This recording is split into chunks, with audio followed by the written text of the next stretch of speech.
Good evening sir. Good evening sir. Good evening. Good evening sir. Good evening sir. नहीं आ रही sir sir एक बात पूछनी थी सर। हाँ, सर जैसे सर मेरे पास वीएमसी का भी मॉड्यूल है सर, उससे पढ़ सकते गुड हैं? Evening sir. बिल्कुल कर सकते हो। सब एक जैसे हैं। सब सर सब उससे सिर्फ बने हैं।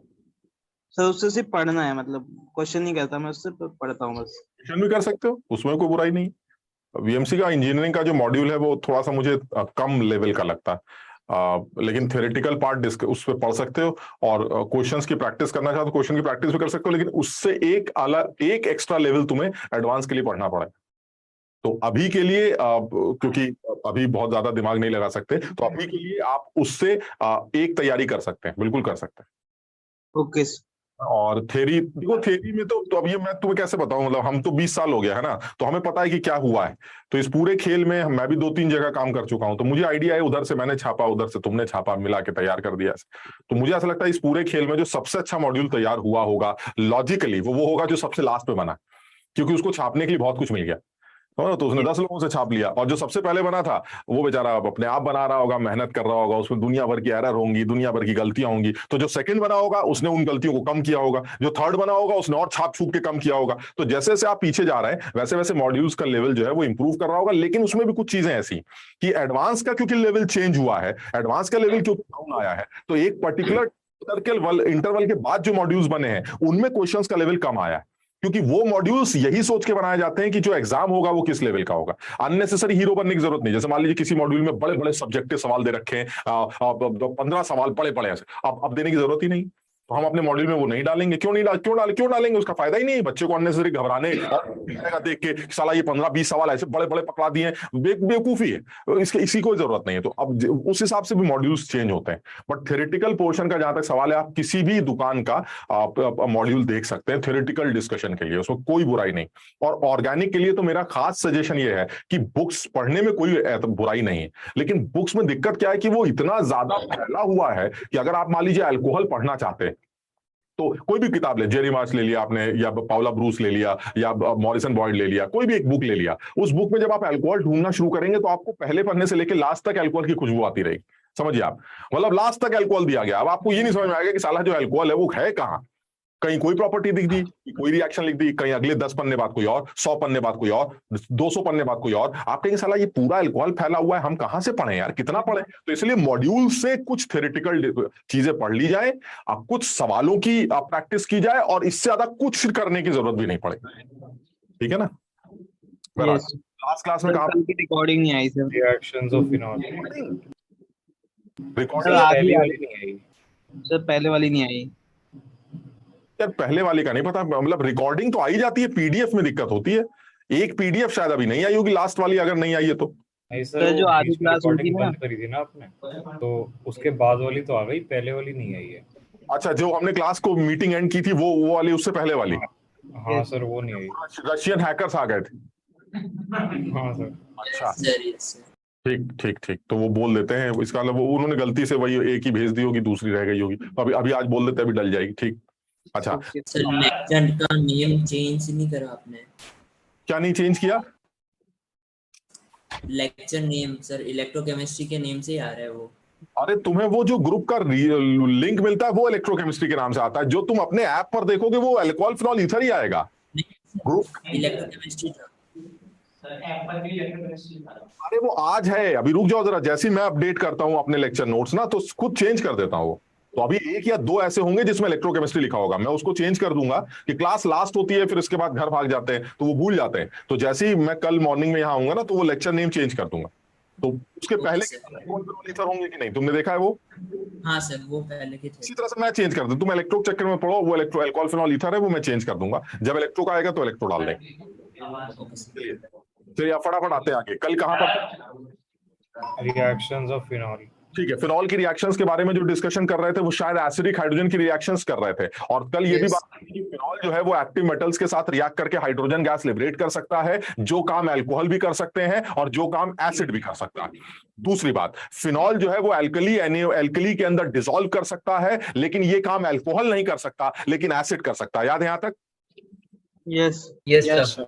कार्बोनेट के अंदर डिसॉल्व नहीं करता, इसी तरह से अल्कोहल भी नहीं करता, लेकिन एसिड कर जाते हैं। यहां तक की बात हो चुकी थी। अगर आप फिनॉल को बाइकार्बोनेट में डिसॉल्व करना चाहें तो आपको फिनॉल का एसिडिक नेचर बढ़ाना पड़ता है, जिसकी वजह से आप उस बाइकार्बोनेट के अंदर डिसॉल्व करके कार्बोनिक एसिड बना सकते हैं और एफर्वेसेंस लूज कर सकते हैं। यहां तक ठीक? Yes yes sir. अगली बात क्या है सर? फिनॉल की एक रिएक्शन और होती है सर, जिसको आप फिनॉल का, अब कहने को नाम रखा गया तो हम बोल देंगे, फिनॉल का एसाइलेशन कहते हैं आप। लेकिन ये this is not Friedel Crafts acylation, मतलब समझो बात को, फ्रीडल क्राफ्ट की बात नहीं कर रहे हैं हम, फिनॉल की एसाइलेशन रिएक्शन की बात कर रहे हैं। This is normal acylation. और एसाइलेशन रिएक्शन की अगर आप बात करें तो फिनॉल की जो एसाइलेशन रिएक्शन है वो क्या कहते हैं? This is again acidic hydrogen की reaction, acylation of phenol, acylation of phenol. और ये वही रिएक्शन है जो कल मैं बात कर रहा था तुमसे, आईआईटी के एडवांस के पेपर में इस साल पूछा गया था, तो मैं उसको ही लिख रहा हूं यहां पर। ये फिनॉल, मेरे ख्याल से तुम थोड़ा सा खुद भी अकल लगाना, मतलब मेरे बताने से पहले खुद भी अकल लगा के देखो। ये है CH3COCl बेस के एनवायरनमेंट में, क्या लगता है तुम्हें? सोचो जरा, खुद अकल लगा के देखो। This is acylation. चाहे ये ऐसे लिख दिया जाए, चाहे ये ऐसे लिख दिया जाए, दोनों में से कुछ भी लिख दिया जाए, दोनों बातें same. CH3 hold CO hold twice O, दोनों बातें सेम। यानी एनहाइड्राइड ले लोगे OH की बेसिक एनवायरनमेंट में, या एसिड हैलाइड ले लोगे बेसिक एनवायरनमेंट में और फिनॉल के सामने रख दोगे, तो this process is acylation process. यानी आप फिनॉल के OH ग्रुप को एसाइलेट करने जा रहे हैं। कैसे करने जा रहे हैं? देखो बड़ा लॉजिकल है यार। बेसिक एनवायरनमेंट में एक तो पहली बात, फिनॉल है ही नहीं, मानते हो? फिनॉल फिनॉक्साइड के फॉर्म में एग्जिस्ट करेगा। बेसिक एनवायरनमेंट है, तो बेसिक एनवायरनमेंट में जो हमारा फिनॉल, मतलब अगर मैं मैकेनिज्म, ऐसी फर्जी सी मैकेनिज्म है, अगर आप मैकेनिज्म लिखना चाहें तो ऐसे लिख सकते हैं कि ये मेरा फिनॉल है जो एक्चुअली ऐसा दिखाई दे रहा है, और इसके सामने जो है आपने ये आदमी रख दिया, तो लॉजिकल है, इसमें ज्यादा क्या दिमाग लगाना है सर? ये हो सकता है, बिल्कुल हो सकता है। और अगर ऐसा कुछ हो सकता है तो जो हमारा OH है उसका H रिप्लेस हो रहा है, OCOCH3 बन रहा है। यानी ये कहना चाह रहे हैं कि ये जो आपने बनाया है ये एक फिनॉल का एसाइलेशन है, जिसमें OH ग्रुप को OCOCH3 से रिप्लेस किया जा रहा है, और वो यहां भी होगा और यहां भी होगा। जो आपने आदमी दूसरा लिया है, आप देखिए दूसरा जो आदमी है वो एनहाइड्राइड है, ये देखिए आप, ये दूसरा एनहाइड्राइड, वो भी यही हरकत करेगा। इसमें क्या है? इसमें फर्क सिर्फ इतना है कि सर जब आप यहां धक्का मारेंगे तो इस बार लीविंग ग्रुप ये होगा, बस इतना ही तो फर्क है, लेकिन आंसर तो सेम ही आएगा, ये OCOCH3 ये भी बनेगा। यानी फिनाइल को एसाइलेट, फिनॉल को एसाइलेट करने के लिए आप एसिड हैलाइड का भी इस्तेमाल कर सकते हैं, और आप जो है वो दूसरे वाले आदमी का यानी एनहाइड्राइड का भी इस्तेमाल कर सकते हैं। कहां गया? कुछ समझ पाए बात को? यानी ये आ जाएगा OCOCH3। ये नॉर्मल सी रिएक्शन है। अब एक दिन मुझे याद है एक बच्चे ने पूछा था, सर आप बार बार SN2TH का नाम लेते हैं, ये SN2TH क्या है? तो मैं तुम्हें बता दूं, यही SN2TH है जो तुम्हारे सामने लिखी गई। कोई भी न्यूक्लियोफाइल नॉर्मली, अब देखो फिर वही वाली बात आ गई, फिर अब हम पुरानी बात पे चले जाएंगे, बहुत टाइम बर्बाद हो। कोई भी न्यूक्लियोफाइल जब आप एल्काइल हैलाइड के मुंह पे मारते हैं, ठीक, तो क्या करता है? पीछे से जाता है, धक्का मारता है, और साइमल्टेनियसली सामने से लीविंग ग्रुप निकलने लगता है। ये एक simultaneous process, single step process होता है, बायोमोलिकुलर रिएक्शन है। हम जाते जाएंगे मतलब हम अपना इलेक्ट्रॉन क्लाउड तुम्हारे डेफिशिएंट कार्बन को देते जाएंगे, और उधर से वो लीविंग ग्रुप इलेक्ट्रॉन क्लाउड लेके निकलता जाएगा। ये चलता जाएगा, जुड़ते जाएंगे, निकलता जाएगा, जुड़ते जाएंगे, निकलता जाएगा। हम जुड़ जाएंगे, तुम निकल जाना। ये समझ में आ गया? This is normal SN2। Yes sir. Rights पर न्यूक्लियोफाइल का ये बायोमोलिकुलर सब्स्टिट्यूशन नॉर्मल SN2 के नाम से जाना जाता है। चलिए अच्छा, आप थोड़ी सी अकल लगाते हैं। ये नोट कर लिया सब लोगों ने? मैं इसके बारे में सिर्फ एक लाइन और जोड़ूंगा, जो मुझे लगता है कि आईटी के एडवांस के पेपर में आगे आने वाले साल में आ सकती है, क्योंकि जब ये पूछ लिया तो हो सकता है नेक्स्ट लाइन पूछ ले, हम उस बारे में बात करेंगे। लेकिन ये अगर नोट कर लिया तो नेक्स्ट पेज पे आते हैं। सर एक डाउट है। ये लेकिन ये समझ में आ गया ना क्या हुआ? ये आया धक्का मारा, Cl निकाला, ये आया धक्का मारा, लीविंग ग्रुप है, और यहाँ CH3CO माइनस लीविंग ग्रुप है, लेकिन जुड़ क्या रहा है? H की जगह COCH3 आ रहा है। चलो ये बात यहां खत्म ही कर लेते हैं। H की जगह COCH3 आ रहा है। तुम जरा सोच के बताओ, H गया और COCH3 आया, ठीक, तो ये कितने वेट का इंक्रीमेंट है? जरा ये बताओ। H अगर गया तो एक वेट कम हो गया, और COCH3 आ गया तो COCH3 का मतलब कार्बन 2 का मतलब 24, और 24 का 16, 24 और 16 40, और 3 43, यानी आना 43 का है, जाना 1 का है। क्लियर है? Yes sir. भाई H हटाना पड़ेगा ना, H हट कर COCH3 आ रहा है, यानी ओवरऑल 42 का गेन है। मानते हो कि नहीं? Yes sir. से बोलना चाह रहा हूं कि OH ग्रुप को जब आप OCO-CH3 में कन्वर्ट करेंगे तो आपको 42 का गेन होगा। मैं ये बात इसलिए बोलना चाहता हूं क्योंकि मुझे ऐसा लगता है कि ऐसा भी कोई सवाल आ सकता है जिसमें वो ये कहे कि मेरे पास एक पॉलीहाइड्रोक्सी कंपाउंड है, पॉलीहाइड्रोक्सी कंपाउंड जिसमें बहुत सारे OH लगे, और जब उस पॉलीहाइड्रोक्सी कंपाउंड के एक मोल को मैं एक्सेस में CH3COCl से रिएक्ट कराता हूं तो जो वेट गेन मेरा 168 होता है। वेट 168 है। हाँ सर आपकी आवाज बीच में जा रही है सर, माइक यार बड़ी दिक्कत। जा रही मतलब कहाँ जा रही है? मतलब सर बीच में कम हो रही है। अच्छा ये कहाँ से बोल रहे हो तुम? आगरा। आगरा दूर है यार, थोड़ा सा दूर है, हो सकता है, बिल्कुल हो सकता है। हमने सुना है वो एक्सप्रेसवे का टोल भी बढ़ा दिया गया है, वो दिक्कत हो रही होगी इस बार। तो ये अभी सही हो जाएगा, मुझे लग रहा नेट की इशू होगी यार। या तो मेरी आवाज बाकी लोगों को आ रही है सही से? Yes sir. तो आगरा में सर कभी किसी का माइक ऑन होता है तब वो होती है थोड़ी। अच्छा तो ये माइक का भी दिक्कत हो सकता है यार। ऑनलाइन में किसी का माइक होता है तब होता है। अच्छा ठीक है, तो सब लोग अपना माइक ऑफ कर दो, जब किसी को कुछ बात करनी हो तब ऑन कर ले, है ना, ऐसा कर लेते हैं। तो अपना माइक ऑफ कर लो, जो भी क्लास घर से कर रहे हैं वो अपना माइक ऑफ कर लें। ठीक, तो मैं ये कहना चाह रहा हूं कि जो मेरा हाइड्रोक्सी ग्रुप है OH ग्रुप, वो OH ग्रुप अगर OCO-CH3 में कन्वर्ट होता है तो that means the weight gain should be 42। ठीक, तो अगर मान लो एक सवाल आ गया कि भाई मेरे पास एक कंपाउंड है जिसमें बहुत सारे OH ग्रुप हैं, ठीक, अब मैं आपसे जानना चाहता हूं उस कंपाउंड की शक्ल कैसी होगी कि अगर वो CH3COCl एक्सेस में रिएक्ट करवाए तो वेट गेन 168 का होता, एक्स्ट्रा वेट 168 होता। तो मेरी बात तो समझ रहे हैं कि एक OH ग्रुप अगर होता तो आप उसको OCO-CH3 में कन्वर्ट करते तो चेंज आता। तो अगर 168 का चेंज आ रहा है that means you are replacing 4 hydrogen of OH group from OCO-CH3। Clear? Yes sir. इसका मतलब है आपके कंपाउंड में 4 OH ग्रुप है, यानी ये इंफॉर्मेशन आपको कंपाउंड की शक्ल पहचानने में यूज करने के लिए, समझो इस बात। क्योंकि मैंने देखा है कि इस बार को देखकर मेरा दिमाग ये ठनक रहा है कि स्टोचियोमेट्री को वो ऑर्गेनिक इनऑर्गेनिक के साथ मिक्स करता है। तो हो सकता है आगे आने, अब देखो आगे क्या करता पता नहीं यार, लेकिन हो सकता है आगे आने वाले सवाल में कुछ एक आध सवाल फिर से वो ऑर्गेनिक केमिस्ट्री को स्टोचियोमेट्री से या इनऑर्गेनिक को स्टोचियोमेट्री से मर्ज करे। तो ऐसे में फिर कम से कम एक सवाल ये भी हमें दिखाई देता है जो नॉर्मल स्टोचियोमेट्री से रिलेटेड है कि इफ यू हैव आधा mole of this the weight gain is this, तो फाइंड आउट दिस OH। तो आप इस बात का ध्यान रखिएगा, 1 OH व्हेन 1 OH का H replace by CO-CH3 the weight gain is 42। बस इस बात को याद रखना ताकि इससे रिलेटेड कोई न्यूमेरिकल बनाए तो आप कर पाए। मेरी इतनी बात समझ में आ गई कि मैं क्या कह रहा हूं? Yes sir. Yes sir. हल्का सा मेंशन कर लेते हैं नोट डाल के कि whenever 1 OH group reacts with acid halide CH3COCl or CH3CO whole twice O, then the weight gain is 42 units.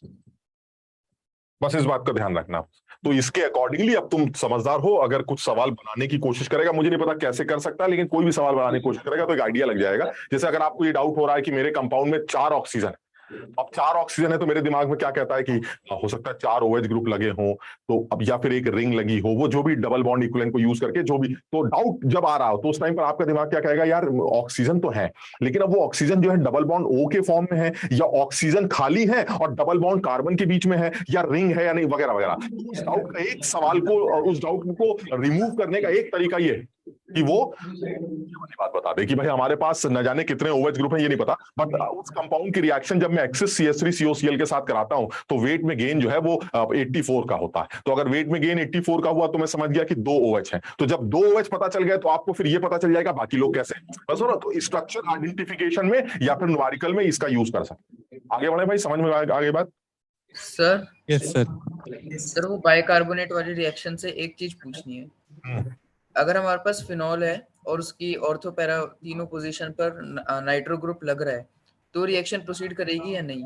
बहुत तेज, क्योंकि फिनॉल की ऑर्थो पैरा पर अगर नाइट्रो ग्रुप लगा देंगे तो that was in picric acid. Yes अच्छा ठीक है। एसिडिक ग्रुप नहीं है, पिक्रिक एसिड ये भी आईआईटी में सवाल पूछ चुका है, पता है तुम लोग? ये आईआईटी में कुछ साल पहले सवाल आया था कि इन 4 में से वो कौन सा आदमी है जिसमें एसिडिक ग्रुप नहीं, लेकिन बताइए ऐसे करके एसिडिक ग्रुप नहीं, तो उसमें एक ऑप्शन था पिक्रिक एसिड। तो नहीं आता होगा, वो सोचेंगे क्या, अरे यार एसिड तो इसमें तो सीवेज ग्रुप होगा ही होगा। पिक्रिक एसिड में सीवेज ग्रुप था, फिर भी उसको एसिड बोलते हैं बिकॉज ऑफ के वैल्यू। पिक्रिक एसिड की के वैल्यू बहुत तगड़ी होती है और वो लॉजिकल भी लगता है ना, चारों तरफ NO2 खींच खाच के मस्त हो गया, भले ही हाइड्रोजन बॉन्डिंग क्यों ना हो, फिर भी एसिडिक नेचर मस्त होता। तो अगर एसिडिक नेचर मस्त है तो ऐसे में फिर वो बाइकार्बोनेट्स उछल के रिएक्ट करेगा, CO2 लिबरेट करेगा ही करेगा। Okay sir. अच्छा, आप दूसरी बात क्या कह रहे थे? अरे यार आगे ही नहीं बढ़ने देते। हाँ सर वो सर कहीं से बात करने के लिए बहुत ज्यादा गुंजन, पहले ladies first please. Gunjan proceed. Sir ये रिएक्शन स्पेसिफिक फिनॉल की है या और भी कहीं देख सकते हैं? हाँ, मतलब ये एसाइलेशन जो मैं कर रहा हूं ये फिनॉल की रिएक्शन है, लेकिन इस रिएक्शन से मुझे एक चीज और देखने को मिली कि OH ग्रुप को जब आप एसाइलेट करते हैं तो 42 के मॉलिक्यूलर वेट का चेंज आता है। ये मैंने मेरी एक अपनी इंफॉर्मेशन जो तुम्हें देना चाहता। ठीक है, जैसे मान लीजिए आप किसी भी बेंजीन पर 4 OH लगे हैं, ऐसे आपने CH3COCl डाल दिया, तो आप समझ लीजिएगा कि आपको 168 का वेट गेन मिलेगा। यानी कोई भी OH हो, चाहे वो बेंजीन वाला OH हो, चाहे वो नॉर्मल अल्कोहल क्यों ना हो, आपको 142 का चेंज मिलेगा, क्योंकि हर सूरत में जो रिएक्शन होगी वो SN2TH होगी और SN2TH से ये OCOCH3 में कन्वर्ट होगा। समझ पाए यहां तक कि नहीं? SN2TH क्या है ना? तो चलो अब एक सेकंड रुको, यहाँ पर नेक्स्ट जो बात करनी थी वो SN2TH वाली जल्दी से वो भी कर लेते हैं। ये जो रिएक्शन तुमने पढ़ी है बहुत डिटेल में, तुमने ये पढ़ा होगा कि जो न्यूक्लियोफाइल RX के साथ रिएक्ट करता है तो कुछ ऐसा चलता है कि न्यूक्लियोफाइल इस R पर धक्का मारता है। सबसे पहले ट्रांजिशन स्टेट बनाते हैं NUR ऐसे ऐसे करके, और ये डेल नेगेटिव है, ये भी डेल नेगेटिव है, और इसके बाद और आगे बढ़ते हैं तो ये NUR के साथ जुड़ जाता है और X यहां से निकल जाता है। इस रिएक्शन को प्रॉपर SN2 के नाम से जाना जाता है, सारी दुनिया जानती है। ठीक, अच्छा, और थोड़ा सा डिटेल में देखें तो इसके बारे में क्या कह सकते हैं कि न्यूक्लियोफाइल उस कार्बन पर अटैक करता है जो sp3 होता है, और जो बीच की ट्रांजिशन स्टेट बनती है वो ट्रांजिशन स्टेट, अब इन दोनों बॉन्ड्स को तो मैं कंसीडर नहीं करता, तो ये जो बीच की ट्रांजिशन स्टेट बनती है वो प्लेनर 5 मॉलिक्यूलर ट्रांजिशन स्टेट बनती है। क्लियर है? Yes sir. और फाइनली जो होता है उसमें NUR जुड़ जाता है, जिसमें R फिर से क्या बन जाता है? sp3। यानी कहना मैं ये चाह रहा हूं कि ये जो नॉर्मल SN2 आपने पढ़ी है, इस नॉर्मल SN2 की खूबी है कि sp3 कार्बन पर न्यूक्लियोफाइल आएगा, ट्रांजिशन स्टेट बनेगी sp2, और फाइनली जब प्रोडक्ट बनेगा तो कार्बन फिर से क्या बन जाएगा? sp3। This is normal SN2 reaction. ठीक है, अब इसको भूल जाते हैं। ठीक, अब मैं आता हूं दूसरे टाइप की SN2 रिएक्शन में। दूसरे टाइप की SN2 रिएक्शन क्या है?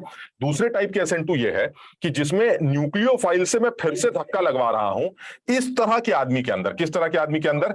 जो ऐसे आदमी C डबल बॉन्ड हो या कुछ ले लेते हैं, और ये आपका लीविंग ग्रुप। ये देखिए दूसरे टाइप का आदमी, समझिए जरा बात को। यानी ये वो आदमी है जिसको आप एसिड का डेरिवेटिव कहते हैं, एसिड डेरिवेटिव। माइक म्यूट कर लो सब लोग। ये एसिड का डेरिवेटिव, ठीक, तो एसिड का डेरिवेटिव जैसे एसिड हैलाइड हो गया, एस्टर हो गया, अमाइड हो गया, एनहाइड्राइड हो गया, तो आप एसिड किसी भी डेरिवेटिव के सामने जब न्यूक्लियोफाइल रखते हैं तो क्या होता है? अब बताइए जरा, पहला स्टेप क्या होगा? क्या ये कार्बन डेल प्लस है? तो इसका मतलब ये इस हरकत को आप रोक नहीं पाएंगे, न्यूक्लियोफाइल जो है यहाँ जुड़ेगा ऐसे। लेकिन सर जब न्यूक्लियोफाइल जुड़ेगा तो कार्बन तो यही बोलेगा कि भाई क्या है, हमारे 4 डंडे बने हुए थे, तुम जबरदस्ती कोशिश, कार्बन 5 डंडे बनाता नहीं। तो कार्बन अगर 5 डंडे नहीं बनाता तो ऐसे में एक बॉन्ड तोड़ना पड़ेगा। तो कौन सा बॉन्ड टूटेगा? Pi bond, oxygen. तो इसका मतलब ये हुआ कि जो पहला स्टेप बनेगा वो ये बनेगा, ये C आ गया, पाई बॉन्ड के टूटने से ऊपर माइनस आ गया, पीछे से न्यूक्लियोफाइल ने धक्का मार दिया, बहुत बढ़िया, सामने एक R लगा था, एक लीविंग ग्रुप लगा था। चलिए बहुत अच्छा हुआ। बल्कि एक सेकेंड, इसको ऐसे लिखते थोड़ा थोड़ा साफ लगेगा। ये इधर हम ले लेते हैं R, और इधर हम ले लेते हैं R और इधर ले लेते हैं Lg। ठीक, चलिए ये हमारी बनी ट्रांजिशन स्टेट। अब बताइए नेक्स्ट स्टेप क्या होगा? नेक्स्ट स्टेप में सर O- वापस पाई बॉन्ड बनाएगा और लीविंग ग्रुप को लात मार के निकाल दिया जाएगा। यानी क्या बना? U, ये C, double bond O, R, आपका फाइनल प्रोडक्ट। बताओ समझ में आया क्या हुआ? Yes sir. यार ये आगरा वाले या तो चुप हो जाए या म्यूट कर लें, बड़ा शोर आ रहा है उधर से, या किसी के घर से आ रहा है, पता नहीं। सर हाँ सर, ये चैप्टर खत्म होने के बाद इलेक्ट्रोकेमिस्ट्री कराओगे, फिर केमिकल काइनेटिक्स? अब देख लेते हैं जैसा समझ में आता है, या तो काइनेटिक्स शुरू कर देंगे या इलेक्ट्रो कर लेंगे। डीपीपी आ रखी है सारी। इलेक्ट्रो स्कूल में भी वही कराएंगे। देख लेंगे यार, कोई झंझट नहीं। तो ये कोई गाना वाना फिर से बजा रहा है यार, कौन है ये रशियन? आपकी पकड़ में अगर आ गए ना तो रशिया भेजेंगे सीधे। चलो खैर, तो सर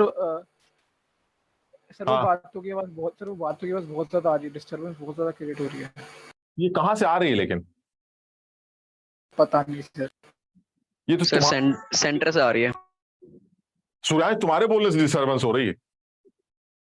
सर मैं तो अभी बोल रहा हूँ सर, पहली बार। देखो कितनी डिस्टर्बेंस हो रही है। ये आगरा वाले माइक बंद कर ले भाई, आगरा की तरफ से हमें लग रहा है डिस्टर्बेंस आ रही है। एक बच्चा बैठा है, अबे तुम भी घर जाओ पे, कहाँ लोड ले रहे हो?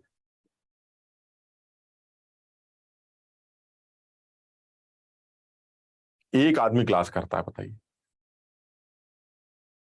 बाकी लोग कहाँ हैं भैया? शिवम, सर वो घर से दे रहे।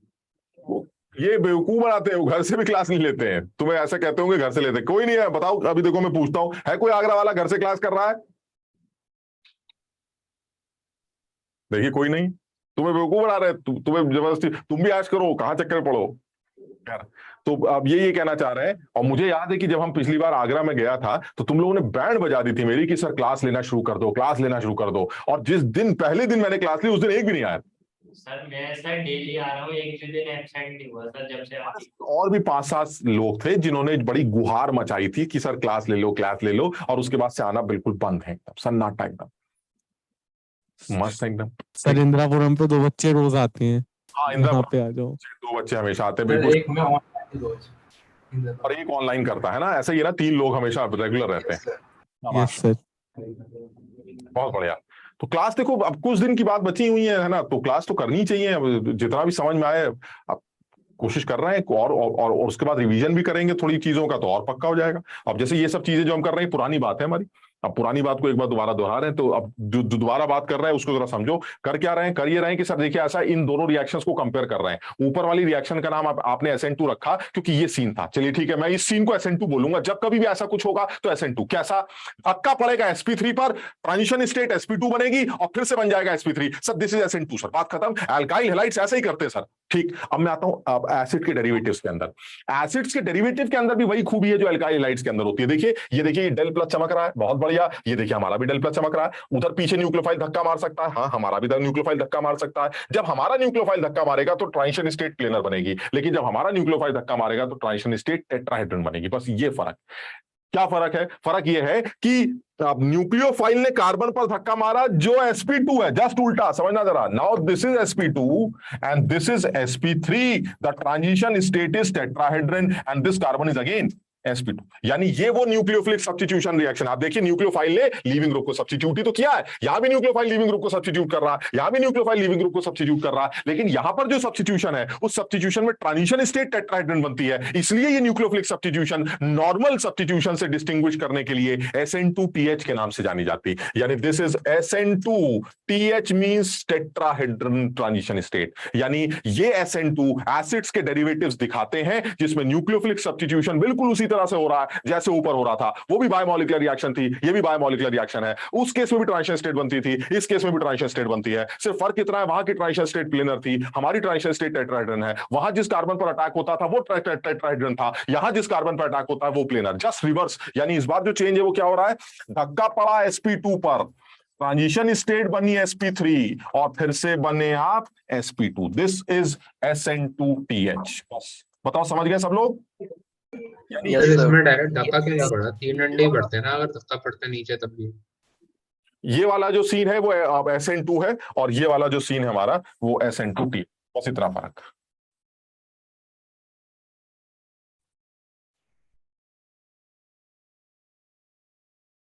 समझ गए? नीचे वाले में डायरेक्ट धक्का क्यों नहीं पड़ा? धक्का ही तो पड़ा है, नीचे धक्का मारा।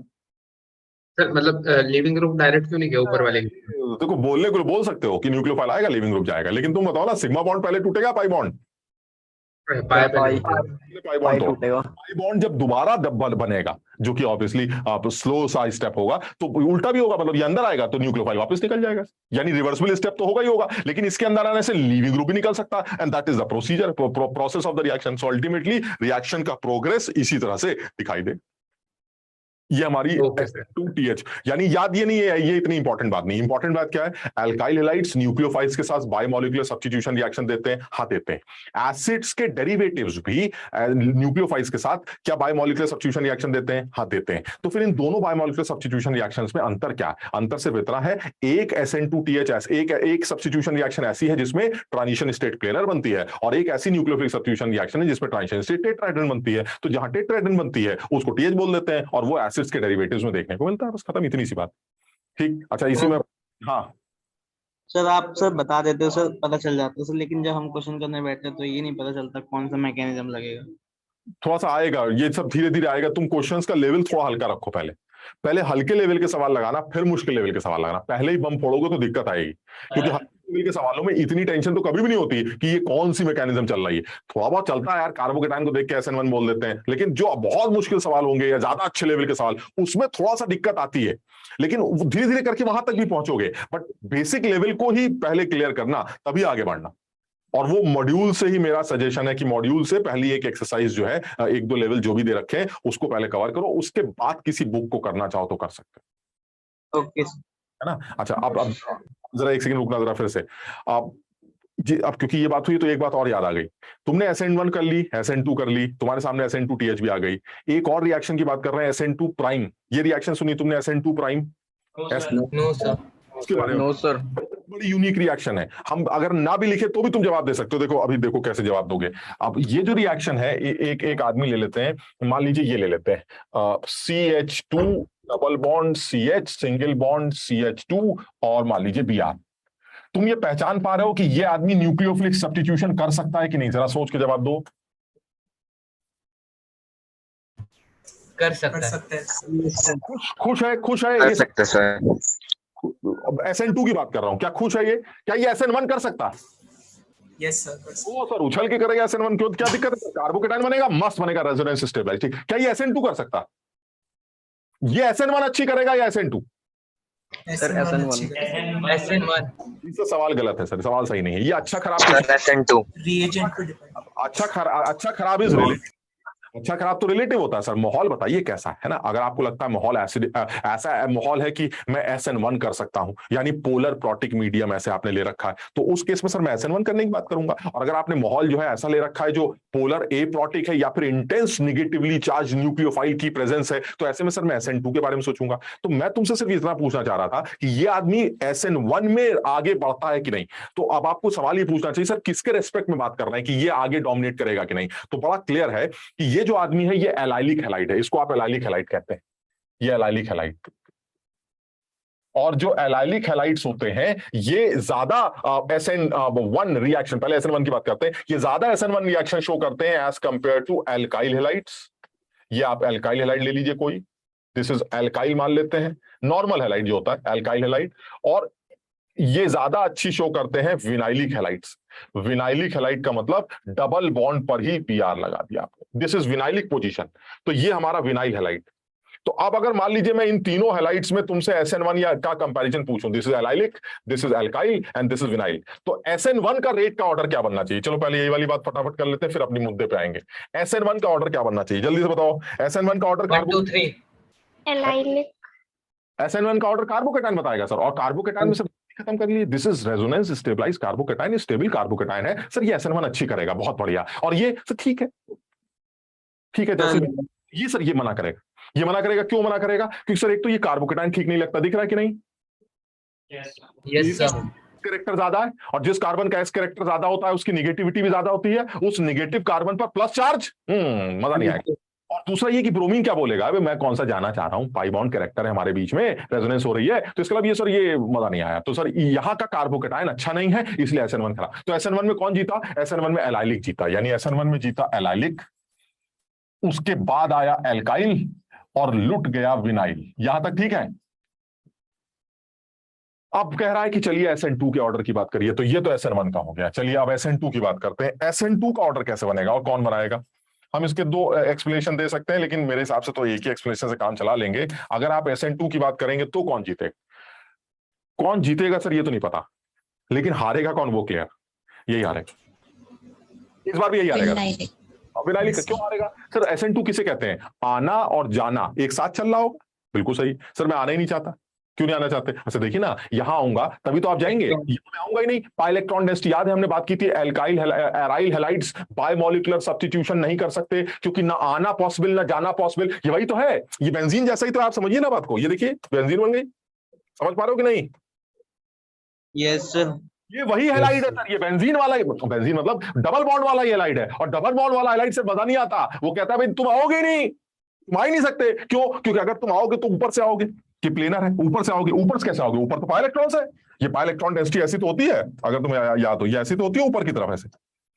तो इलेक्ट्रॉन ऊपर से आएंगे नहीं, क्योंकि न्यूक्लियोफाइल ऊपर से आ ही नहीं सकता, क्योंकि ऊपर पाई इलेक्ट्रॉन्स है। पीछे से भी नहीं आ सकता, आगे से भी नहीं आ सकता, यानी न्यूक्लियोफाइल ने आने से मना कर दिया। और दूसरा ब्रोमीन ने क्या बोला? तुम आओ क्या नहीं रहो, हम जा कौन सा रहे, हमारा भी तो पाई बॉन्ड कैरेक्टर है।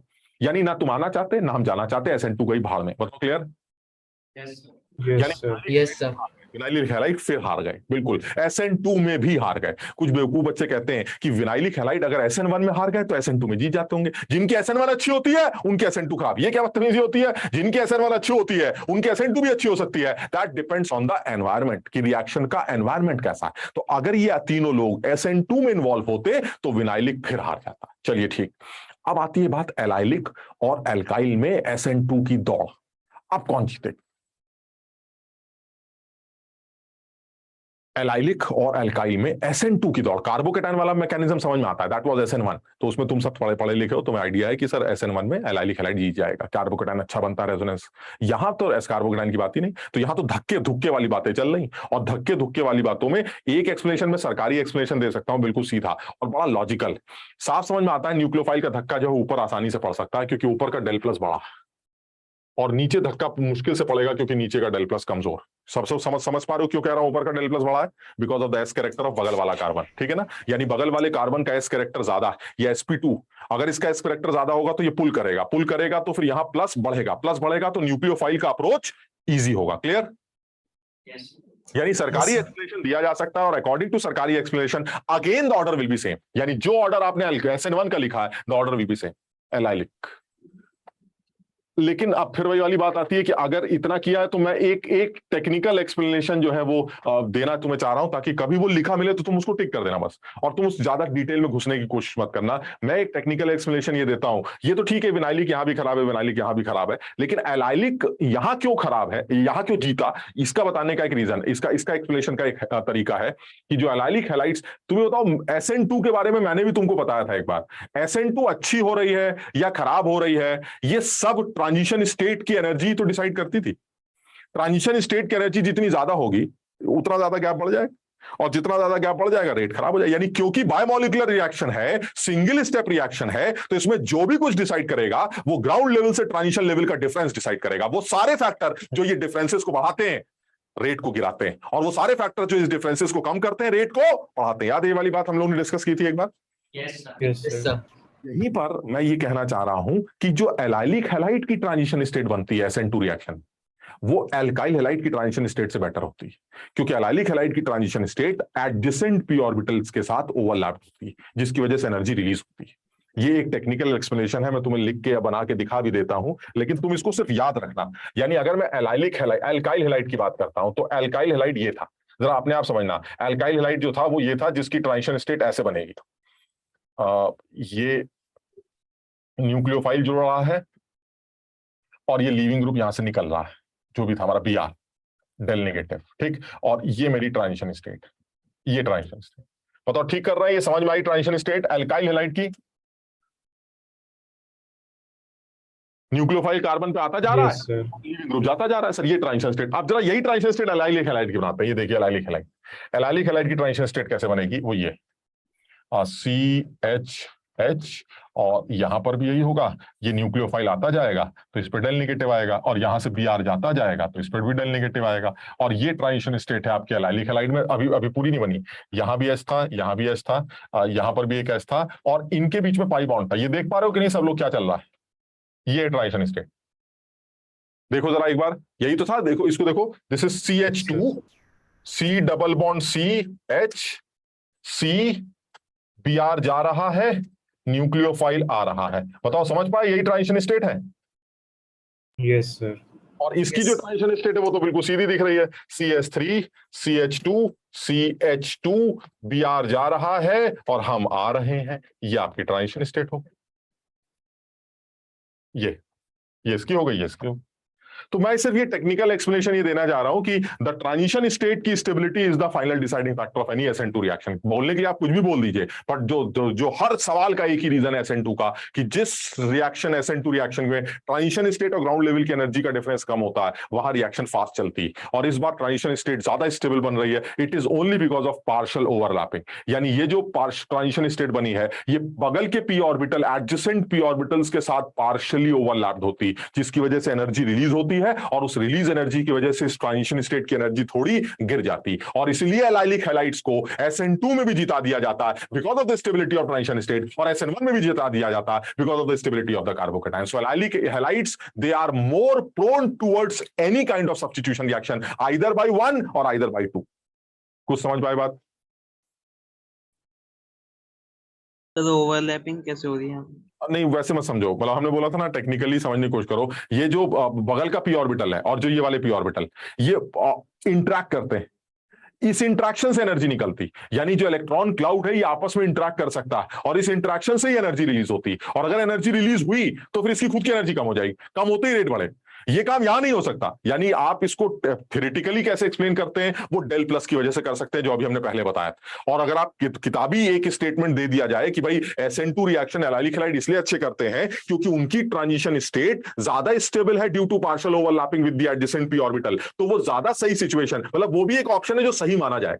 अब जिस बच्चे को ये पता ही नहीं है वो तो इस ऑप्शन को गलत कह देगा, कहता पता नहीं क्या बकवास कर रहा है। लेकिन तुम इस ऑप्शन को भी याद कर लो कि अगर SN2 की बात चल रही है एलाइलिक हैलाइड्स के अंदर, तो आप इस बात को याद कर लीजिए कि भाई हम ये लाइन याद रखेंगे कि transition state is stable due to partial overlapping with the एडजेसेंट p ऑर्बिटल। हम इस लाइन को याद कर लेते, कभी लिखे मिले तो ठीक कर दें।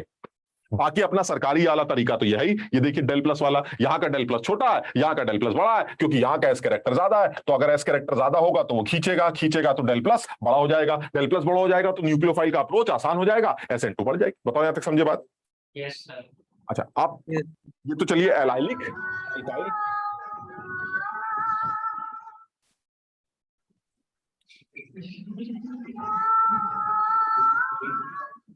विवेक गाना अगर गाना है तो अच्छा गा दो कोई।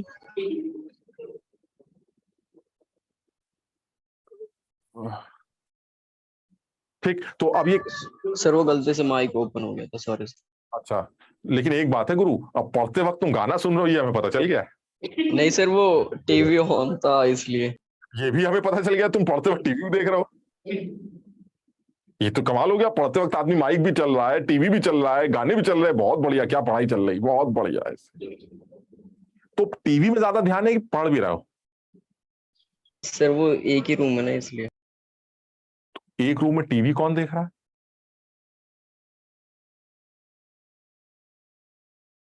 कुछ छोटा प्राणी भी है तुम्हारे साथ? सर सिस्टर है। बस बस बस, छोटी है वो? Yes sir. बस बस भैया, या छोटे भाई बहनों को संभालना बड़ा मुश्किल काम होता है, क्योंकि वो मानते तो है नहीं। तो वैसे अगर एक खींच के थप्पड़ लगाया जाए तो मान भी जाते हैं, सुन ना लिया उसने। नहीं सर, तो समझाओ और क्या कर सकते हैं। बहरहाल ठीक है, तुम इग्नोर करो, वो बच्चे हैं, बच्चों को तो रोक नहीं सकते। बहरहाल वो अब ये एक बात निकल आई। अच्छा, अब मैंने ये बात शुरू कहां से की थी? मैंने SN2 प्राइम से स्टार्ट की थी, तो अब मैं SN2 प्राइम पर आने जा रहा हूं। ठीक, SN2 प्राइम एलाइलिक हैलाइड की एक रिएक्शन है बायमॉलिकुलर। पहली बात। यानी अगर आपसे पूछा जाए क्या ये एलाइलिक हैलाइड SN2 करता है, मस्त करता है। क्या SN1 करता है, ओ मस्त करता है। तो ये SN2 प्राइम करता है कि नहीं? हमने कहा क्या बेकार की बातें कर रहे हो यार, जब बात हो गई SN2 करता तो प्राइम क्या घुस गया। अब देखो मैं प्राइम की बात करता हूं। SN2 प्राइम एलाइलिक हैलाइड्स के अंदर होने वाली वो रिएक्शन है जिसमें वो एलाइलिक हैलाइड्स इन्वॉल्व होते हैं, जैसे मान लीजिए ऐसे ले लेते हैं CH2 डबल बॉन्ड CHC,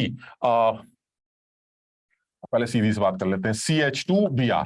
अब इस आदमी के सामने अगर मैंने न्यूक्लियोफाइल रख दिया और आपको बता दिया कि भाई ये SN2 होने जा रही, तो तुम सब लोग मेरे ख्याल से इस बात को बहुत आसानी से एग्री करोगे कि सर ये न्यूक्लियोफाइल धक्का मार के Br को निकाल सकता है और ये खुशी खुशी ये हरकत करेगा। उसके तमाम रीजंस होंगे जो अभी तुम्हें बताए गए थे। तो आपका आंसर आ जाएगा CH2CH CH2NU। बताओ समझ गए ये? तो ये तो इसमें क्या नया है sir? This is SN2 reaction, इसमें क्या कमाल कर दिया आपने? कमाल अब है। अब मैं फिर से एक एलाइलिक हैलाइड लेने जा रहा हूं, यही वाला एलाइलिक हैलाइड, कुछ इस टाइप से।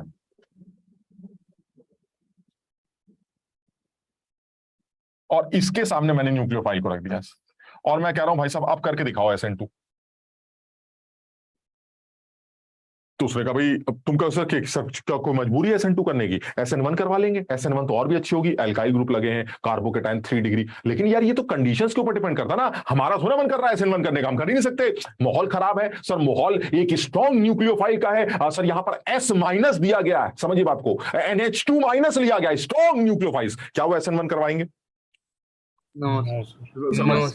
SN2 की बात कर रहा। अब बताओ तुम इस सवाल का आंसर अगर ये लिखा मिले तो तुम इस सवाल का आंसर क्या लिख के आओगे? मैं अगर तुम्हारी जगह हूं और मुझे ना आता हो, मुझे ना पढ़ाया गया हो, तो मैं लिख के आऊंगा नो रिएक्शन, मैं मना कर दूं।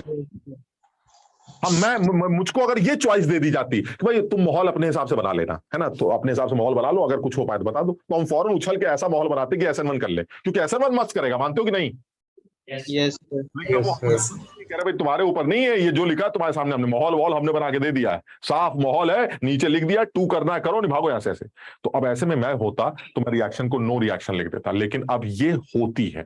और दिस इज एलाइलिक हैलाइड की unique reaction when it's alpha position is sterically crowded. यानी वो एलाइलिक हैलाइड जिनकी अल्फा कार्बन स्टेरिकली क्राउडेड होती है, वो SN2 न करके, ऐसे नाम रखा गया है, वो SN2 ना करके SN2 प्राइम रिएक्शन शो करते हैं। और उस SN2 प्राइम में न्यूक्लियोफाइल अल्फा कार्बन पर अटैक करके Br को रिप्लेस न करके गामा कार्बन पर अटैक करता है। This is beta, this is gamma, और गामा कार्बन पर अटैक करके Br को लात मार के निकालता है। सब्स्टिट्यूट तो कर रहा है, लेकिन वो Br जिस कार्बन पर लगा है उस कार्बन पर अटैक करके Br को रिप्लेस नहीं कर रहा है, वो गामा पर अटैक करके Br को रिप्लेस कर रहा है। यानी the final answer is CH2, इधर आ जाएगा nucleophile, and this is CH double bond C R1 R2, and this is nucleophilic substitution by molecular prime reaction in only allylic halides where alpha carbons are sterically crowded. यानी यहां पर छोटा सा mention कर लेते हैं,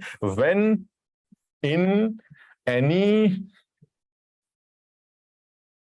allylic halide if alpha carbon is sterically crowded,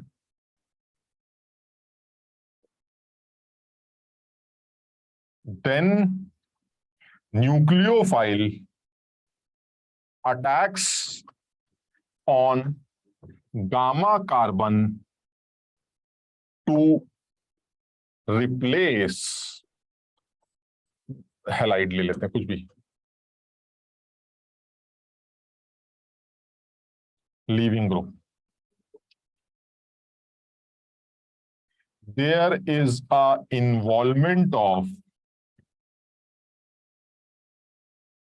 3 electron pair, 3 electron pair का involvement देखने को मिलता है। कैसे? एक ये पेयर है जो चल रहा है, एक ये पेयर है जो मूव कर रहा है, और एक ये पेयर है जो ब्रोमीन लेके निकल रहा है। Now you have total 6 electron involvement और अ 3 pair involvement in this SN2 prime reaction.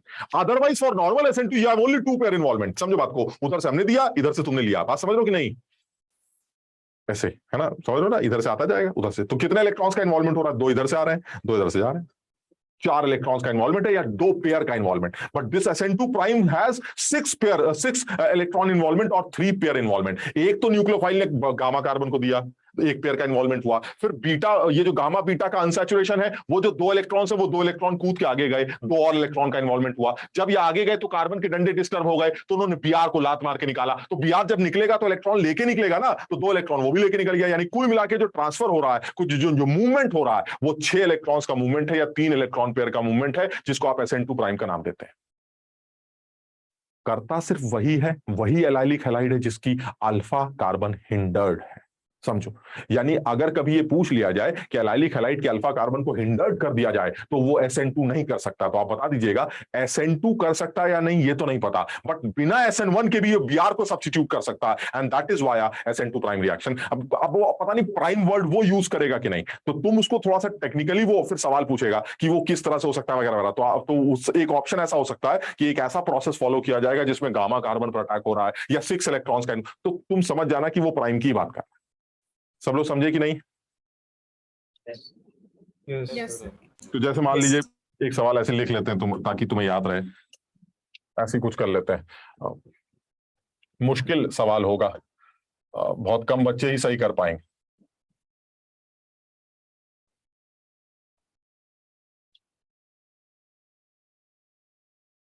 तो ज्यादातर बच्चे सवाल का आंसर ना लिख के आएंगे कि ये रिएक्शन नहीं हो सकती, लेकिन जो समझदार होगा वो समझ जाएगा कि ये रिएक्शन एक इंपॉर्टेंट रिएक्शन है जो कि एलाइलिक हैलाइड की है। तो सबसे पहले पहचान पा रहे हो कि एलाइलिक हैलाइड है? Yes sir. Yes sir. और अल्फा कार्बन इज हिंडर्ड, तो फिर ये कंफर्म हो गया सर, ये बीटा और ये गामा। पक्का हो गया कि MES minus which is an intense negatively charge, जो कि एक स्ट्रॉन्ग न्यूक्लियोफाइल है, वो गामा पर अटैक करेगा और तब Br को निकाला जाएगा। यानी इस सवाल का जो आंसर है वो ऐसे लिखना चाहिए।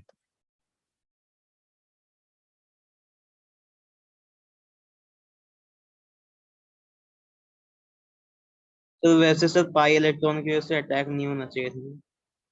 हाँ, मतलब तभी तो वो नॉर्मल रिएक्शन करता है कि बाहर धक्का मार के निकाल देता है, लेकिन अब यहाँ पर तो मजबूरी है, तो इसलिए ये मजबूरी की एक रिएक्शन, और ये मजबूरी की रिएक्शन हर आदमी नहीं करेगा। मतलब एक ऐसा इंटेंस निगेटिवली चार्ज न्यूक्लियोफाइल होना चाहिए और एक ऐसा एल्काइल हैलाइड होना चाहिए जो हिंडर्ड। अगर वो हिंडर्ड नहीं होता तो इतना ड्रामा थोड़ी ना होता। मेरे ख्याल से तुम सब समझ रहे होगे कि अगर ये इतना हिंडर्ड नहीं होता तो सिर्फ धक्का मारो भी, निकालो, इसमें क्या सोचना है, तो बड़ा आसान सा हो जाता है। तो बड़ा, और क्योंकि एलाइलिक हैलाइड बड़ा फेवर भी करते हैं SN2 को, लेकिन अब बेचारे जब मजबूरी हो जाए तो ऐसा होगा। तो कुछ ज्यादा सवाल वाल तो समझो बात को यार, इस बात को याद करना है, बस खत्म बात। क्या करना है इसमें सर? इसमें alpha beta gamma condition same रहेगी हर बार? हर बार? अरे वो तो लॉजिकल है ना यार। अल्फा वो पोजीशन होती है जिसमें लीविंग ग्रुप लगा होता है, जिस कार्बन पर फंक्शनल ग्रुप लगा हो वो अल्फा, उस अल्फा के बगल वाली बीटा, और बीटा और गामा पे डबल बॉन्ड अगर ना हुआ तो तुम्हें लगता है वो एलाइलिक हैलाइड होगा? No sir. तो फिर एलाइलिक हैलाइड में अल्फा बीटा गामा तो हमेशा ही फिक्स होंगे। Yes sir. सर यहाँ पे जो हम कह रहे हैं कि जो हमारा न्यूक्लियोफाइल है वो इंटेंस होना चाहिए, तो हम किसके रिस्पेक्ट में कह रहे हैं? मतलब SN2 करने लायक होना चाहिए, ये कह रहा हूं मैं। वो आदमी SN2 करने लायक होना चाहिए, है ना? तो वो, और तुम्हें पता ही SN2 करने लायक nucleophiles intense negatively charge nucleophiles होते हैं। जो ऐसे न्यूक्लियोफाइल्स हैं जो न्यूट्रल न्यूक्लियोफाइल्स हैं, वो ज्यादातर केसेस में सॉल्वेंट्स होते हैं, जैसे अमोनिया है, पानी है, एसिटिक एसिड है, अल्कोहल है, तो they are nucleophiles also and they are solvents also. तो जनरली ऐसे इलेक्ट्रोफाइल्स, ऐसे न्यूक्लियोफाइल्स जो न्यूट्रल हैं, वो जनरली सॉल्वेंट्स होते हैं, और इसीलिए ये रिएक्शन SN1 बन जाती, क्योंकि SN1 रिएक्शन में पोलर सिस्टम चाहिए और न्यूट्रल न्यूक्लियोफाइल चाहिए। तो जो हमारा इथेनॉल है, अब सोचो मैंने इथेनॉल का माहौल बना दिया, तो अब वो इथेनॉल सॉल्वेंट भी बन गया, पोलर प्रोटिक, और न्यूक्लियोफाइल भी बन गया हल्का वाला, तो वो इथेनॉल सॉल्वोलिसिस रिएक्शन प्रोसीड करता है। Solvolysis is SN1। अगर इथेनॉल के साथ हो रही है तो इथेनॉलिसिस, पानी के साथ हो रही है तो हाइड्रोलिसिस, एसिटिक एसिड के साथ हो रही है तो एसिटोलिसिस, अमोनिया के साथ हो रही है तो अमोनोलिसिस। यानी जिन रिएक्शंस में सॉल्वेंट्स ही न्यूक्लियोफाइल्स हैं, वही SN1 रिएक्शंस होती। ज्यादातर SN1 रिएक्शंस में सॉल्वेंट ही न्यूक्लियोफाइल की तरह बिहेव करता है, इसलिए SN1 का एक और नाम सॉल्वोलिसिस रखा जाता है, क्योंकि सॉल्वेंट ही न्यूक्लियोफाइल की तरह बिहेव करता है। और वो सॉल्वोलिसिस 3-4 चीजों में बढ़ जाती है। पानी as a nucleophile and solvent, hydrolysis. Ammonia as a nucleophile and solvent, ammonolysis. Ethanol as a solvent and a nucleophile, ethanolysis. अब acetic acid as a solvent and nucleophile, acetolysis. यानी जनरली SN1 रिएक्शंस में जो solvents होते हैं वही nucleophile की तरह behave करते हैं, और जो SN2 रिएक्शंस होती हैं उनमें नेगेटिवली चार्ज इंटेंस न्यूक्लियोफाइल्स की जरूरत पड़ती है ताकि आप SN2 रिएक्शन प्रोसीड कर सकें। कुछ समझ पा रहे हो बात को? Yes sir. और आगे बढ़ते हैं। यानी मैं ये बताना चाह रहा था कि ये हमारा पता नहीं कहां से शुरू होते हैं कहां खत्म होते हैं। क्या कर रहे थे हम, वो एसाइलेशन कर रहे थे। हाँ, तो फिनॉल का जो एसाइलेशन है वो एक सिंपल सी रिएक्शन है जिसमें आप फिनॉल को एसाइलेट कर सकते हैं। ठीक, फिनॉल के एसाइलेशन की एक और रिएक्शन है जिसका सवाल अब मुझे लगता है, जहां तक मुझे याद आ रहा है, या तो नीट में या तुम्हारे आईआईटी के पेपर में एक बार पूछा गया है, उसको भी तुम नोट कर लो। और उस रिएक्शन का नाम पूछा गया था जो कि एनसीईआरटी में नहीं दी गई। तो बड़ी हैरानी की बात है कि ये सवाल क्यों पूछा गया था, बट ये सवाल आ चुका है।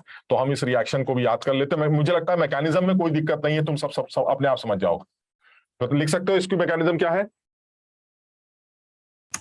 Yes sir. ये सर वही सर धक्का मारिए, निकालिए, बात खत्म करिए। तो ये ऐसा हो गया। तो ये जो आंसर बनेगा वो बनेगा ये। तो यानी ये जो रिएक्शन है ये बिल्कुल वही एसाइलेशन टाइप की रिएक्शन है, लेकिन इस रिएक्शन का जो नाम रखा गया वो याद रखने वाली बात।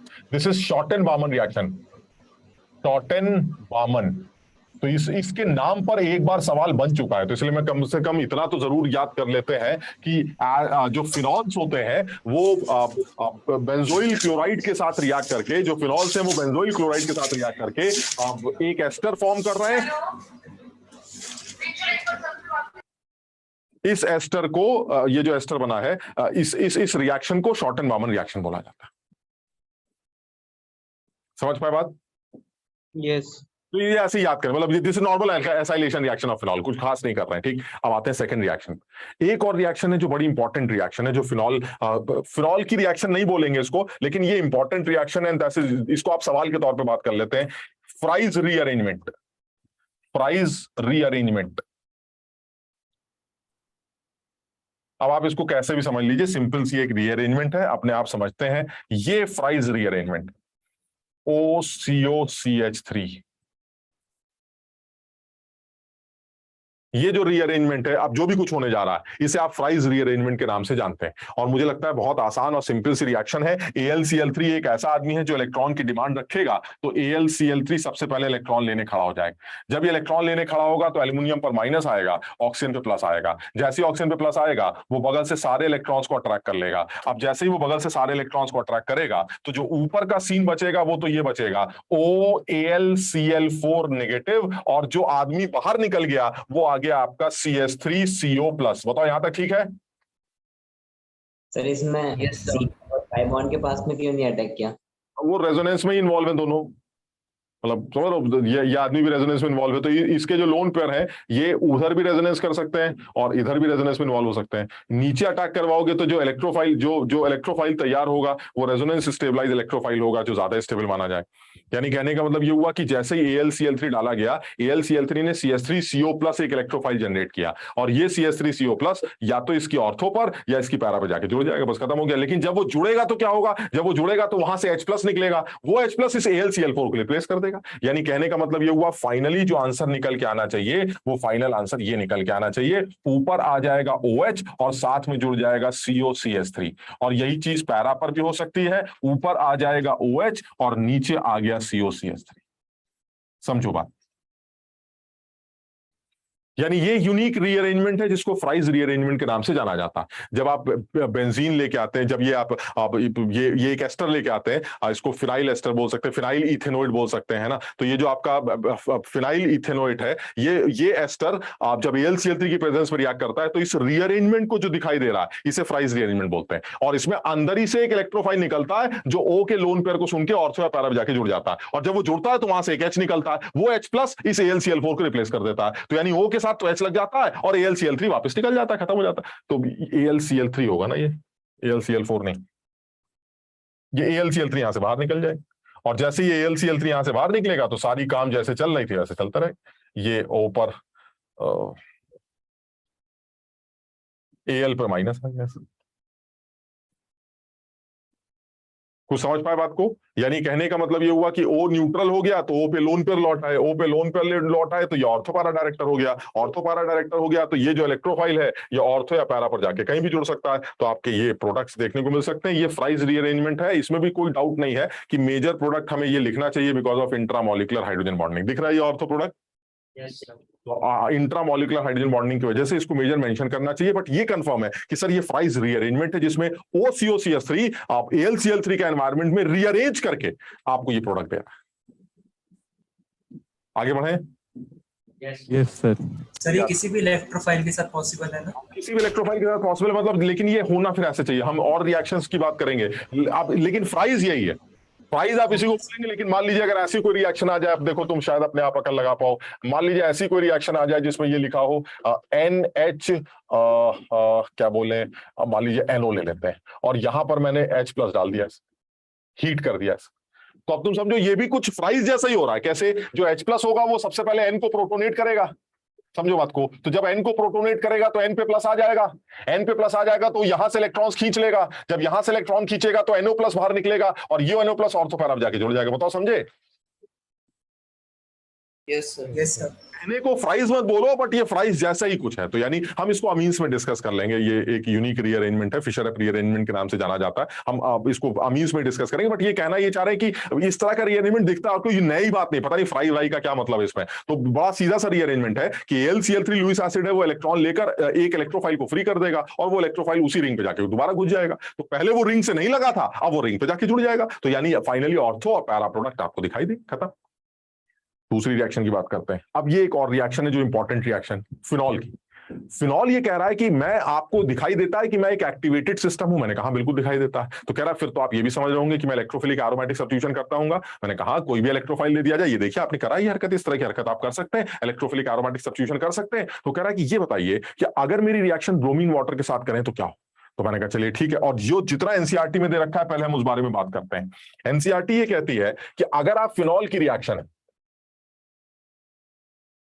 Br2CCl4 के साथ कराएं या CS2, नॉन पोलर एनवायरनमेंट की बात कर रहा हूं, यानी अगर आप Br2CCl4 या CS2 के साथ फिनॉल की रिएक्शन कराएं तो एनसीईआरटी ये कहती है कि इस सवाल का आंसर मोनोब्रोमो सब्स्टिट्यूटेड प्रोडक्ट बनता है। मोनोब्रोमो, ये this is the major product, यानी एक Br जो है वो जाके जुड़ जाएगा। तो Br2CCl4 जो है वो एक इलेक्ट्रोफाइल जनरेट करेगा जिसको आप Br+ कहेंगे, और वो Br+ बनेगा कैसे? वो Br+ इन इलेक्ट्रॉन्स के इंटरेक्शन से बनेगा। यानी ब्रोमीन का मॉलिक्यूल जब इन पाई इलेक्ट्रॉन्स के आसपास आएगा तो वो पाई इलेक्ट्रॉन्स ब्रोमीन के मॉलिक्यूल के जो सिग्मा इलेक्ट्रॉन्स है वो किसी एक ब्रोमीन की तरफ धकेलना स्टार्ट कर देंगे। तो ये ब्रोमीन का मॉलिक्यूल टेम्परेरी पोलराइज होकर टूट जाएगा और एक Br+ बन जाएगा, एक Br- बन जाएगा, और वो Br+ जाके रिंग पर इलेक्ट्रोफिलिक एरोमेटिक सब्स्टिट्यूशन करेगा और एक जगह जाके जुड़ जाएगा, बात खत्म। तो ये तो होना ही था कि भाई ये आदमी जो है हमारा एक इलेक्ट्रोफाइल जनरेट कर रहा है जिसको आप Br+ कह रहे हैं, और ये Br+ जो है जाके अपना जुड़ रहा है। ठीक है, ये तो एनसीईआरटी में बोला गया।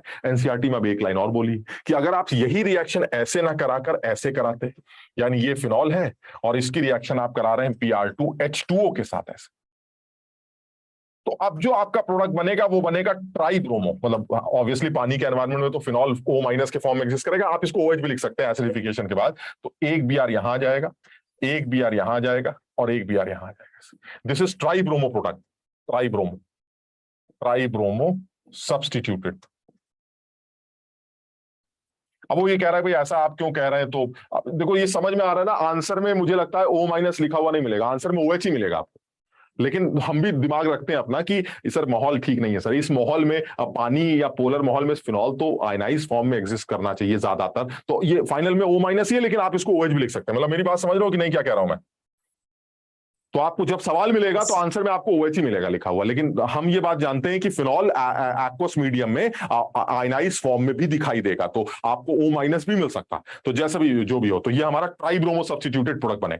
अब डाउट ये आता है कि ऊपर के केस में मोनो सब्स्टिट्यूशन है, नीचे के केस में ब्रोमीन के साथ रिएक्शन हो रही है तो ट्राई सब्स्टिट्यूशन है। नीचे वाला जो आदमी है वो भी Br+ बनाता है, ऊपर वाला आदमी भी Br+ बनाता है। नीचे वाला आदमी Br+ कैसे बनाता है? नीचे वाला आदमी ये कहता है कि H2O जो है वो Br2 के साथ सबसे पहले रिएक्ट करके HBr बनाती है और HOBr बनाती है, और HBr जो है वो HOBr को प्रोटोनेट कर देता है।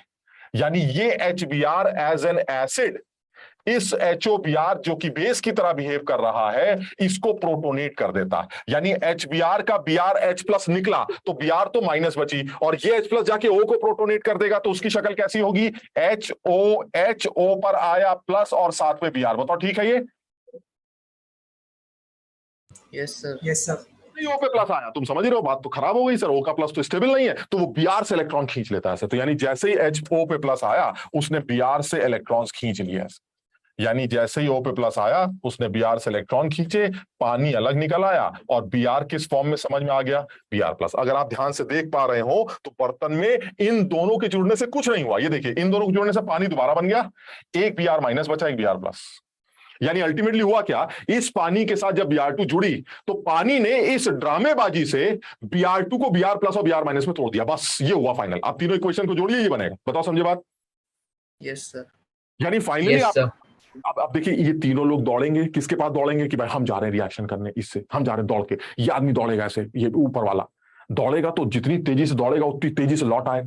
तो ये लोग पूछेंगे भाई तुम बड़ी तेजी से वापस आ गए, तो क्या जवाब देगा, क्या अजीब बेवकूफ आदमी हो, तुमने बताया नहीं कि एक ऐसे आदमी के पास जाना है जिसके पास ऑलरेडी इलेक्ट्रॉन डेंसिटी हाई है। तो हमने कहा तुमने पूछा नहीं, तुम तो तेजी से निकल गए थे। अब सब लोग समझ रहे हो बात को कि इसके पास इलेक्ट्रॉन डेंसिटी हाई है। Yes sir.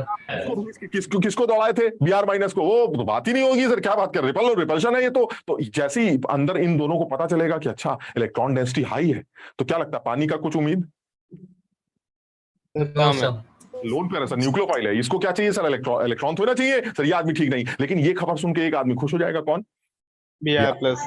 अच्छा इलेक्ट्रॉन डेंसिटी हाई है, हम चलते हैं। तो अब समझाना क्या चाह रहा हूं मैं कि वहां पर भी Br प्लस था, वो भागा तो एक बार जुड़ा, यहां पर भी Br प्लस है, लेकिन जब ये भागा तो तीन जगह पे जुड़ के, क्या ड्रामेबाजी, क्या है ड्रामेबाजी, कुछ नहीं है। वहां पर Br प्लस जुड़ा OH के एक्टिवेशन की वजह से, यहां पर जो Br प्लस जुड़ रहा है वो जुड़ रहा है O माइनस के एक्टिवेशन की वजह से। समझिए बात को, क्योंकि माहौल पानी का है, ऊपर पानी नहीं था, ऊपर नॉन पोलर का माहौल था। नॉन पोलर के माहौल में फिनॉल है, कुछ होगा ही नहीं, फिनॉल है तो सब ठीक है, हम बुरा नहीं है। फिनॉल OH ग्रुप एक एक्टिवेटर है, मना नहीं कर रहे, OH इज एन एक्टिवेटर, बिल्कुल सही है सर, ये रिंग को एक्टिवेट करेगा। लेकिन सर जब बात O माइनस की आ जाए, क्योंकि ये OH जो है इस माहौल में किस फॉर्म में एग्जिस्ट करेगा, O माइनस के फॉर्म में। और जब बात O माइनस की आती है तो आप सोच भी नहीं सकते कि ये जबरदस्त स्ट्रॉन्ग एक्टिवेशन क्रिएट करता है। स्ट्रॉन्ग एक्टिवेशन क्यों कह रहा हूं मैं, ऐसा इसलिए कह रहा हूं कि अगर आप OH के एक्टिवेशन और O माइनस के एक्टिवेशन को कंपेयर करें तो OH का एक्टिवेशन क्यों है, क्योंकि सर O का लोन पेयर अंदर आएगा, लोन पे तो चार्ज सर्कुलेट करेगा, बहुत अच्छा है। लेकिन तुम बताओ O का लोन पेयर अंदर आने से O पे प्लस नहीं आएगा क्या?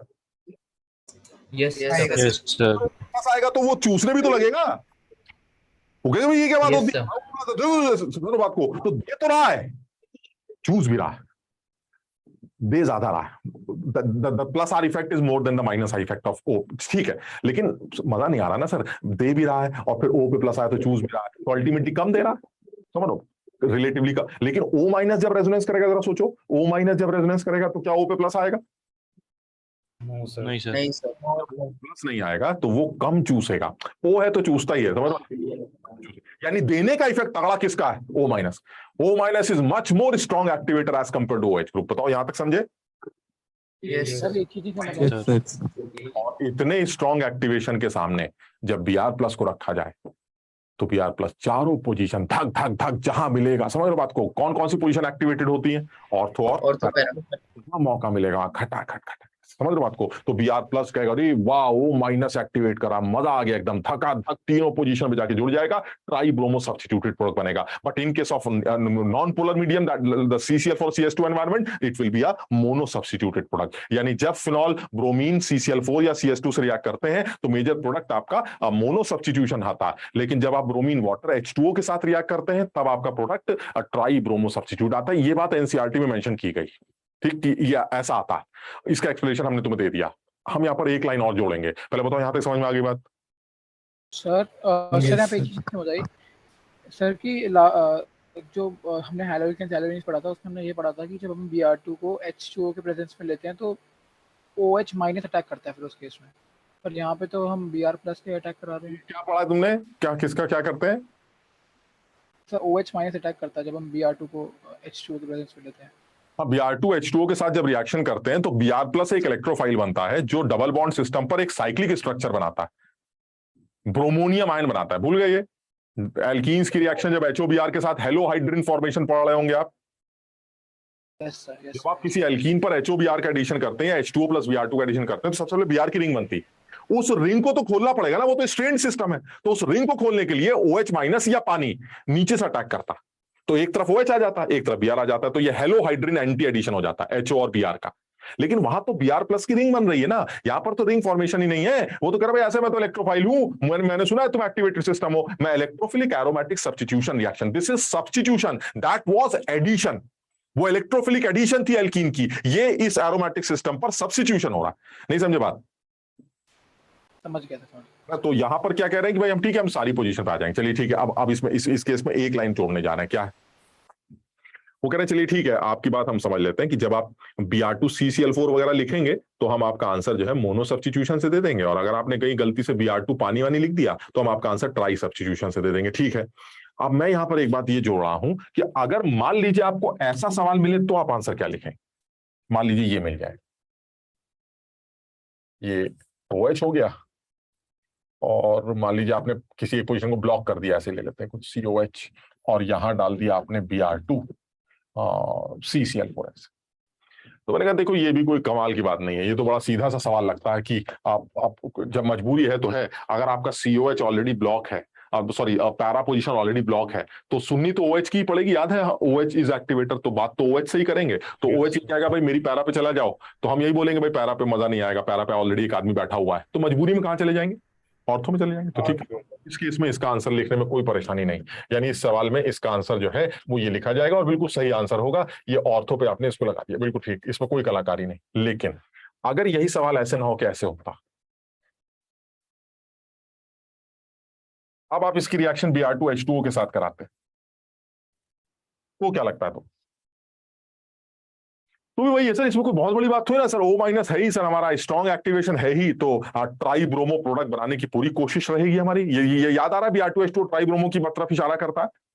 Yes sir. पूरी कोशिश जो है ट्राई ब्रोमो की रहेगी, इसमें क्या परेशानी? लेकिन सर हमारी भी तो अकल है ना, ट्राई ब्रोमो की कोशिश तो रहेगी, लेकिन आप ट्राई ब्रोमो बना नहीं पाएंगे ना, ऑलरेडी घुसा हुआ एक आदमी पैरा पोजीशन पे, तो क्या ट्राई ब्रोमो बनेगा? No sir. बनना क्या चाहिए? एटलीस्ट डाई ब्रोमो जाना चाहिए। यानी ऐसा लग रहा है जैसे आप एक पोजीशन को आपने रोक रखा है, तो मजबूरी में O- के सुनने पर कम से कम दो को ही भर देते हैं, लेकिन ऐसा होता नहीं है, वो तीनों को भरता है फिर से, और आपका फाइनल आंसर ट्राई ब्रोमो ही बनता है। यानी जो पहले आंसर था वही आंसर अब दिया है, and this is due to ipso attack बोल सकते हैं, जैसा बोलना चाहे जैसे बोल सकते हैं। अब ये जो आपका आंसर बनेगा प्लस CO2। मैं तुम्हें अब जो काम की बात है वो बताता हूं। काम की बात यह है कि अगर आपने फिनॉल की ऑर्थो या पैरा पोजीशन को इससे, मैंने जानबूझ के COH लिखा था, इससे या SO3H से अगर रोक रखा है, समझना जरा, अगर आपने इससे, और मजे की बात क्या है, इतनी अच्छी चीज ये पढ़ाई जाती है क्लास में चिल्ला चिल्ला के, और IIT ने इस बार भी एडवांस के पेपर में इससे रिलेटेड सवाल पूछा था, मैं बताऊंगा भी क्या था। तो चिल्ला चिल्ला के ये हम लोग क्लास में समझाते हैं कि अगर आपने COH या SO3H से फिनॉल की ऑर्थो या पैरा पोजीशन को ब्लॉक कर रखा है और माहौल पानी है, पानी का, तो आप समझ लीजिएगा वो COH ग्रुप जो आपने पैरा पर या ऑर्थो पे लगाया है वो CO2 के फॉर्म में उड़ेगा, और जो SO3H आपने लगाया है वो SO3 के फॉर्म में उड़ेगा, और उस पोजीशन पर भी Br आ जाएगा। क्या रीजन होगा मैं तुम्हें बताता हूं, लेकिन तुम पहले इस बात को याद कर लो कि अगर आपको लगता है कि माहौल पानी का है, उसका रीजन मैं अभी पूरा क्लियर करूंगा, तो मैं पूरी मैकेनिज्म दिखाऊंगा कि इसमें क्या ये दिखाना तुम्हें जरूरी है कि यहां Br क्यों आया। इसमें तुम्हें कोई डाउट है कि यहां Br आएगा? No sir. तो ये डाउट आ रहा है सर, यहां Br कैसे आ गया, जब आदमी घिरा हुआ है तो यहां कैसे घुसड़ दिया आपने, यही डाउट है? Yes sir. Yes sir. ये मैं बना के दिखा दूंगा तुम्हें कि यहां मैंने कैसे लगाया। तो अभी वो छोड़ देते बात को, अभी बात क्या कर रहा है, बात ये कर रहा है कि अगर आपके पास एक ऐसा फिनॉल है जिसकी पैरा पोजीशन या ऑर्थो पोजीशन ब्लॉक है, तो आप नॉर्मल रिएक्शन जब भी कराएं CCl4 के साथ, तो जो पोजीशन ब्लॉक है उसको छोड़ दीजिएगा, अपना दूसरी जगह लगा दीजिएगा, बात खत्म। लेकिन अगर माहौल पानी का होता और वो ब्लॉक पोजीशन या तो COH की वजह से ब्लॉक है या SO3H की वजह से ब्लॉक है, तो आप समझ लीजिएगा कि वो COH और SO3H वहां से उड़ जाएगा CO2 और SO3 के फॉर्म में, और उस जगह पर भी Br आ जाएगा। ये बात हमें ध्यान रखनी है, पहली बात याद रखने की बात कर रहा है, क्यों होगा वो अलग बात है, लेकिन ये याद रखनी है। पहले बताओ ये बात पक्की हो गई एकदम? Yes sir. जो भी वो छोड़ देते हैं वो हम बताते हैं अभी, लेकिन ये बात पहले याद कर लिया कि if your position is blocked by COH और SO3H, ये बिल्कुल इंपॉर्टेंट है, इसको तुम कहीं नोट भी करते रहना कि COH और SO3H से अगर ब्लॉक है, कुछ और हो गया तो फिर गड़बड़ हो गई बात। इन दोनों में से किसी एक ग्रुप से अगर आपने ऑर्थो पैरा को ब्लॉक कर दिया, तो आप जैसे ही Br2H2O यूज करेंगे तो ये उड़ जाएंगे और उनकी जगह भी Br आ जाएगा। लेकिन अगर ये H2O ना होकर CCl4 होता तो COH जैसे है वैसे ही रहेगा, ये नहीं उड़ेगा और अपना Br अपना मजबूरी में कहीं और जाके चुपचाप सेट हो जाएगा। पानी का माहौल जरूरी है, अब हम बताते हैं क्यों। अच्छा, अब तुम ऑब्वियसली तुम्हें डाउट यही आ रहा है कि सर ये तो बात गलत है, आप ऊपर नहीं हो रहा है नीचे हो रहा है, तो ये आपने कैसे हटा दिया? तो मैं तुम्हें ये दिखा सकता हूं कि ये यहाँ क्यों आया। ऊपर तो तुम समझ रहे हो आएगा ही 2 BR, क्योंकि एक्टिवेशन है तो ऑर्थो पैरा। तो पैरा पर कैसे चला गया पैरा ब्लॉक? तो मैं पैरा पर जोड़ने की मैकेनिज्म दिखाने जा रहा हूँ। ठीक, पहले यहाँ तक नोट कर लिया सबने? Yes, sir. Just a minute. हाँ हाँ निकिता, 246 ट्राई ब्रोमोफिनॉल, बिल्कुल सही कह रही हो निकिता, सही कह रही है। 246 ट्राई ब्रोमोफिनॉल बन रहा है, सही। 246 ट्राई ब्रोमोफिनॉल, सही। हाँ, क्या कोई पूछ रहा था कुछ? सर इस रिएक्शन में बीआर होना कंपलसरी है या फिर कोई और हैलोजन भी चल? नहीं, ये तो ऐसे ही, मतलब जनरली तुम पता है ना, ब्रोमीन वाटर की रिएक्शन पर। हाँ ठीक है, ये हटा दे भाई। Yes. वो जिसने बोला था अभी रुक जाए, रुक कर लिया बेटा? हाँ सर, मैंने बोला था। हटा दूं? Yes sir. ठीक है, तो अब ये कह रहा है कि भाई ये बताइए कि ऐसा आपने कैसे कर दिया। तो मैं तुम्हें पैरा वाली की बात बताता हूँ जरा। ये है हमारा, थोड़ा सा ऐसे टेढ़ा करके बना रहा हूं मैं, ये हमारा फिनॉल है। अब पता नहीं तुम समझ रहे हो कि नहीं, एक्चुअली फिनॉल नहीं है, फिनॉक्साइड है। बताओ ठीक है ये? Yes sir. Yes, sir. Phenol पानी का है। अच्छा, और मजे की बात क्या है, इधर पैरा ब्लॉक है किससे? COH से? Yes, sir. COH से नहीं, CO minus. CO माइनस से ब्लॉक। बताओ यहाँ तक ठीक है? Yes sir. अगर पानी न होता और CCl4 होता तो तुम ये तो मानते हो कि सर इधर होता OH, उधर होता COH। बात समझ रहे हो कि नहीं? क्योंकि उनको कोई नहीं हटा सकता। नॉन पोलर मीडियम में ये थोड़ा ऐसे आयनाइज हो जाएंगे, इनको तो पोलर मीडियम चाहिए ना। Yes, sir. ठीक है सर, आप पोलर मीडियम की बात कर रहे हैं, तो ये टूट के इस फॉर्म में दिखाई देंगे। चलिए, अब सवाल ये उठता है कि आप पैरा पर गए क्यों? तो अब मैं सामने Br+ को खड़ा कर देता हूं और Br+ से कहता हूं कि भाई साहब जरा पैरा पर एक बार माहौल बना के देखिए। क्या कहेगा Br? इलेक्ट्रॉन डेंसिटी अगर वहां आती है तो जाएंगे, नहीं आएगी तो नहीं जाएंगे। तो चलिए एक बार इलेक्ट्रॉन डेंसिटी के बारे में सोचते हैं। तो सर आएगी तो इलेक्ट्रॉन डेंसिटी तो आएगी। ये देखिए, ये इलेक्ट्रॉन्स कहां पहुंचे? पैरा पर, और वो पैरा पर पहुंचते ही किसने ले लिए? Br। तो चलिए ठीक है सर, पैरा पे Br आ जाएगा, लेकिन सर COH ग्रुप है सर, ये CO, इसका क्या करेंगे? अभी देखते हैं क्या करेंगे। यानी आपने पैरा पर जोड़े और देखना जरा बॉन्ड की सिचुएशन क्या है, देखना जरा, क्या ये बॉन्ड तुम पहचान पा रहे हो? अब ऐसे हो जाएंगे, देखो जरा। Yes sir. लेकिन क्या तुम्हें याद है सर, पैरा पर जुड़ने के बाद जब इलेक्ट्रोफाइल पैरा पर जुड़ता या ऑर्थो पे जुड़ता था या कहीं पर भी जुड़ता था, एरोमैटिसिटी को दोबारा गेन करने के लिए वहां पर जो H लगा होता था उसको निकाला जाता था H+ के फॉर्म में। Yes sir. सर आज H तो लगा ही नहीं है, आप क्या करें? CO2 को निकाल देते हैं। देखो कैसे ये एरोमैटिसिटी दोबारा गेन करेगा। ये अंदर, ये बाहर, ये बाहर और ये बाहर। क्या चीज बाहर निकल आई वो तुम्हारे सामने। ये साहब यहां से बाहर निकल जाएंगे और ये सिस्टम बिल्कुल जैसा था वैसे ही नजर आएगा, ऐसे ऐसे ऐसे। यहां आया O-, CO2 के निकलने के बाद यहां Br। समझो, COH ग्रुप CO2 के फॉर्म में बाहर निकल जाएगा और यही चीज SO3H के साथ होती, वो SO3 के फॉर्म में बाहर निकल जाता। कर लोगे मैकेनिज्म सेम? तो अगर SO3 होता तो SO3, तो यानी सेम कहानी। फाइनली Br आके CO2 को रिप्लेस ही करके जाएगा। एरोमैटिसिटी गेन करने के चक्कर में H+ की जगह CO2 को बाहर निकाला जाएगा और फाइनली ये सिस्टम पैरा पोजीशन पे जुड़ जाएगा। लेकिन ऐसा तभी होगा जब आपका माहौल पानी का होगा। क्यों कह रहा हूं ऐसा? आप सोचो, पानी का माहौल नहीं है तो ये आदमी ये है, ये OH है और ये COH है। अब आप बताइए, अब अगर मैं Br+ को लेता हूं बिना पानी के, तो अब आपको क्या लगता है ये O- है? नहीं। क्या ये OH है? O- नहीं। तो ऐसे में अगर ये O- नहीं है तो CO2 कैसे निकलेगी? CO2 के लिए तो O- को अंदर भेजना पड़ेगा सर, CO2 निकलेगी नहीं। तो ऐसे में ये Br का यहां अटैक हो ही नहीं सकता। ऐसे में मजबूरी में Br कहां अटैक करता है? सिर्फ ortho. So in this case the answer is mono substitution, but in case of if the ortho para position is blocked by COH और SO3H, the answer is again a tribromo final product, but the block should be from COH and SO3H and the position should be ortho or para position. माहौल should be पानी वाला polar medium.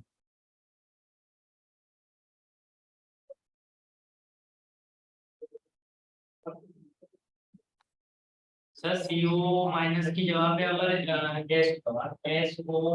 मतलब SO3H लगाते तो sir वो SO3 gas पे लग जाती ना। हाँ, तो ये ऐसा होता ना, फिर ऐसा होता, ये अंदर आता और ये ऐसे चला, तो ये SO3 आ जाती है, यहां से CO2 आ गया।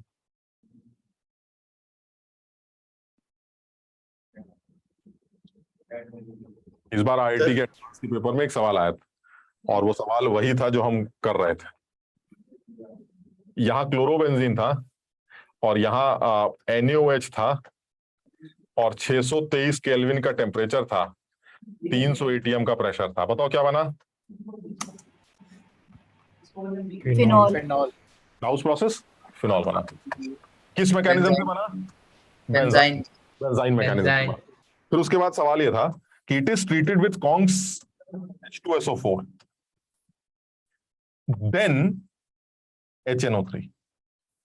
नाइट्रेशन ऐसे नहीं लिखा था, ऐसे नहीं लिखा था, लिखा था phenol first treated with H2SO4 then HNO3। It is not nitrating mixture. नहीं समझे? मैंने बताया था नाइट्रेट HNO3 फिर H2SO4, that is nitrating mixture. वो कह रहे नहीं ये क्या मिक्सचर H2SO4 से रिएक्ट कराएंगे फिर HNO3 से रिएक्ट कराएंगे। अब तो मतलब जब आप H2SO4 से रिएक्शन कराएंगे तो पैरा पे लग जाएगा, और जब आप इसका नाइट्रेशन करेंगे तो तुम ये सब लोग मानते हैं कि माहौल तो पानी का होगा ही होगा, और जब माहौल पानी का होगा तो सर ये SO3 इप्सो अटैक से गायब हो जाएगा सर, जैसे यहां गायब हुआ। समझो बात को, इसलिए पिक्रिक एसिड बनेगा, यानी final product will be a picric acid. कुछ समझे कि नहीं? यानी फाइनल आंसर हमारा ये बने। फिर ये पूछा था कि ये जो प्रोडक्ट बना है इसमें हाइड्रोजन की परसेंटेज क्या, ये सवाल। ये जो प्रोडक्ट बनेगा इस प्रोडक्ट में सोचो फिर स्टोशियोमीटर। अब लेकिन इसमें तो जिस बच्चे को यहाँ कहीं भी जरा सा भी लफड़ा हो गया वो यहाँ तक पहुंच ही नहीं पाएगा। तो जैसे आप पिक्रिक तक पहुंचे, अब आप इसका मॉलिक्यूलर फॉर्मूला निकाल लेंगे। मॉलिक्यूलर फॉर्मूला हाइड्रोजन की परसेंटेज समझते हो ना कैसे निकलेगी? Yes sir. इसका वेट अपॉन टोटल इनटू 100 ऐसे खत्म। तो इसमें ये बड़ा अच्छा सवाल बना कि first reaction with conc H2SO4 then it by reaction with HNO3। तो जैसे आप कॉन्क H2SO4 से रिएक्ट करेंगे सल्फोनेशन हो जाएगा, सल्फोनेशन होते ही आपकी पोजीशन ब्लॉक हो जाएगी। लेकिन जब आप नाइट्रेशन करेंगे तो आपको पता है सर वो तो माहौल पानी का है सर, SO3 तो निकल सकती है, यानी SO3 को हम वहां से लात मार के निकाल के उस पोजीशन पर भी NO2 लगाएंगे और पिक्रिक एसिड तैयार करेंगे। सर अगर इधर कंसंट्रेटेड की जगह डाइल्यूट होता, हाँ उस केस में एक ही उस वो सब्स्टिट्यूट होता।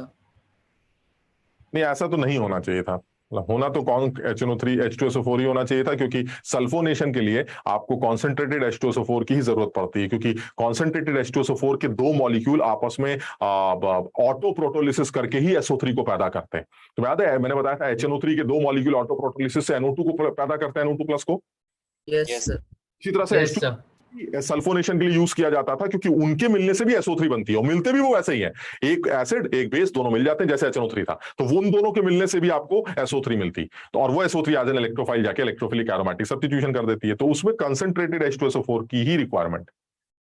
तो ऐसा डाइल्यूट नहीं लिखेगा, वो कुछ नहीं लिखेगा, ये तो दिखता है, लेकिन वो डाइल्यूट वर्ड ही, क्योंकि डाइल्यूट इज समझ लो, dilute acid is what, aqueous medium. ऐसे पानी भी तो एसिड ही होता है, तो एक्वस मीडियम, तो वो लॉजिक समझ में नहीं आता कि करवाना क्या चाह रहे हो, माहौल को थोड़ा सा एसिडिक बनाकर करवाना क्या चाह रहे हो। तो अगर सल्फोनेशन करवाना चाह रहे हो तो कम से कम SO3 दिखाओ, तो कम से कम ओलियम लिख दो या फिर कॉन्सेंट्रेटेड H2SO4 लिख दो, ताकि दिखे कि भाई आप सब्स्टिट्यूशन करना चाहते हैं, आप इलेक्ट्रोफिलिक एरोमेटिक सब्स्टिट्यूशन करना चाहते हैं, सल्फोनेशन करना। अब आपने डाइल्यूट एसिड लिख दिया तो साला ऐसा लगता है पानी वानी डाल रखा है, पता नहीं पानी के अंदर क्या होगा, तो वो क्लैरिटी नहीं आती कि सल्फोनेशन कराना है कि नहीं। तो इसलिए अगर उसको सल्फोनेशन कराना है तो कॉन्क H2SO4 का यूज करना चाहिए।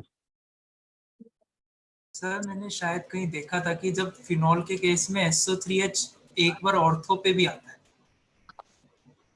मतलब यहाँ पे सर आपने सिर्फ पैरा पे लगाया है ना SO3H, एक ऑर्थो पे भी एक आता है, मतलब यही SO3H भी होगा और ऑर्थो पे भी लगेगा। यस नहीं SO3H एक ही लगेगा, आपको ऑर्थो पे लगाना है तो एक ऑर्थो पे लगा दीजिए, पैरा पे मत लगाइए पे, लेकिन दो SO3H नहीं आएंगे। फर्दर रिएक्शन करते हैं सल्फोनेशन तो दूसरा आ सकता है। हाँ सर वो तो है, लेकिन अगर आप सल्फोनेशन वर्ड यूज कर रहे हैं तो OH की पैरा पर SO3H चुपचाप लगा देना चाहिए एक, बस। फर्दर सल्फोनेशन करेंगे तो दूसरा भी लगा सकते हैं, लेकिन फिर वो मेंशन होना चाहिए। कई बार ऐसा भी होता है ना, सवाल की लैंग्वेज को देखकर ना, या फिर उसके आगे के ऑप्शंस को देखकर हमें खुद ये सोचना पड़ता है कि हो सकता है दोबारा भी करवा दिया हो, तो वो लेकिन वो इंडिकेटिव होता है, वो दिखाई देता है कि भाई ये करना पड़ेगा वरना सवाल का आंसर नहीं निकाल सकता। तो हो सकता है तुमने कहीं सवाल देखा हो तो उसमें ऐसा ही कुछ आगे के आंसर से अंदाजा लग रहा हो कि भाई 2 बार SO3H लगाना पड़ेगा। अदरवाइज अगर जब भी सवाल, जैसे इस बार भी IIT के पेपर में सवाल आया, तो बिल्कुल ऑब्वियस है कि SO3H आपने एक पर्टिकुलर पोजीशन पर लगाकर उसको ब्लॉक कर दिया, अब आप नाइट्रेशन करेंगे, लेकिन SO3H ब्लॉक नहीं कर पा रहा है इस पोजीशन को। क्यों? क्योंकि जब आप इलेक्ट्रोफाइल को दोबारा भेजते हैं तो वो SO3H को SO2 के फॉर्म में, SO3 के फॉर्म में उड़ा पा रहा है। समझ गए? Yes sir. और ऐसा इसलिए हो पा रहा है, तुम्हें पता नहीं, अब तुम्हें फिर वो वाली बात याद है कि नहीं? तुम्हें याद है मैंने बताया था सल्फोनेशन की रिएक्शन किसी पर्टिकुलर पोजीशन को ब्लॉक करती है। Yes sir. Yes sir.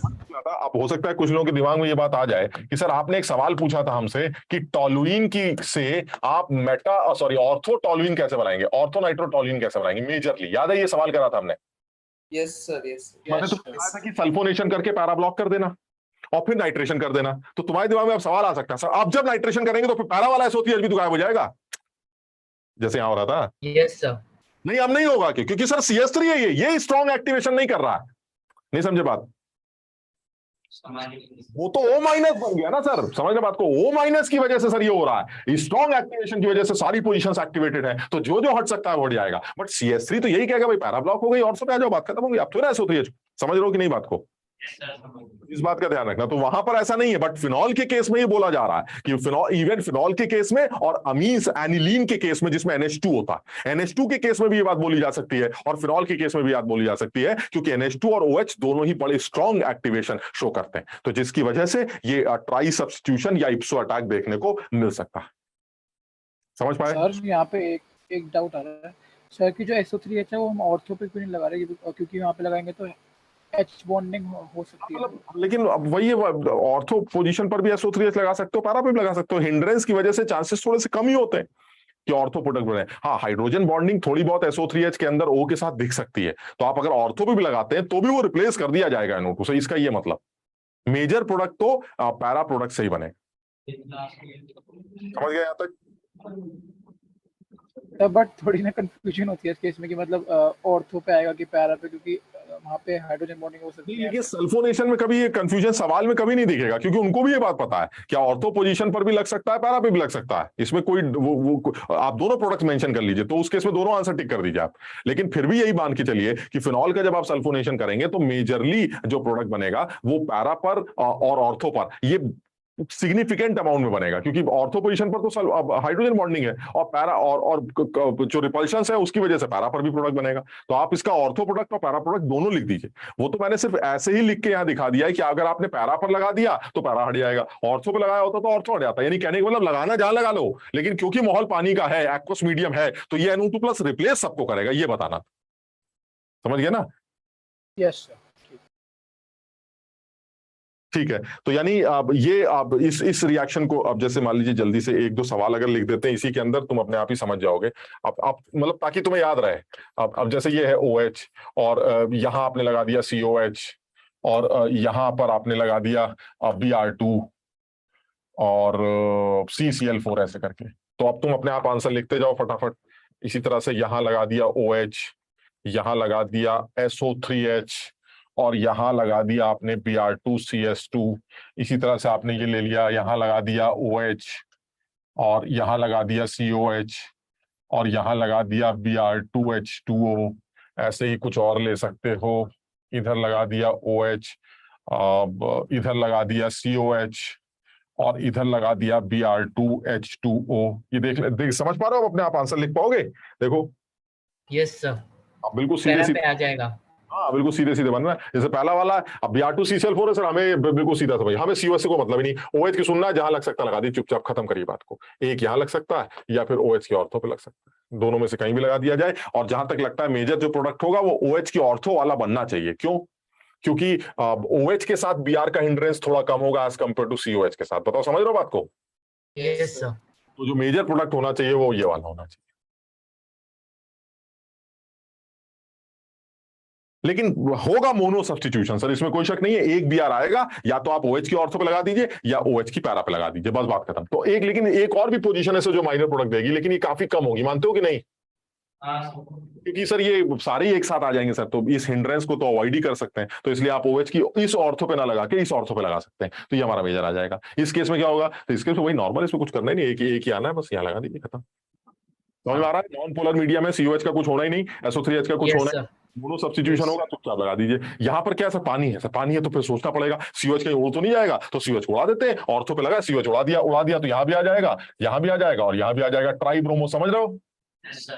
Yes sir.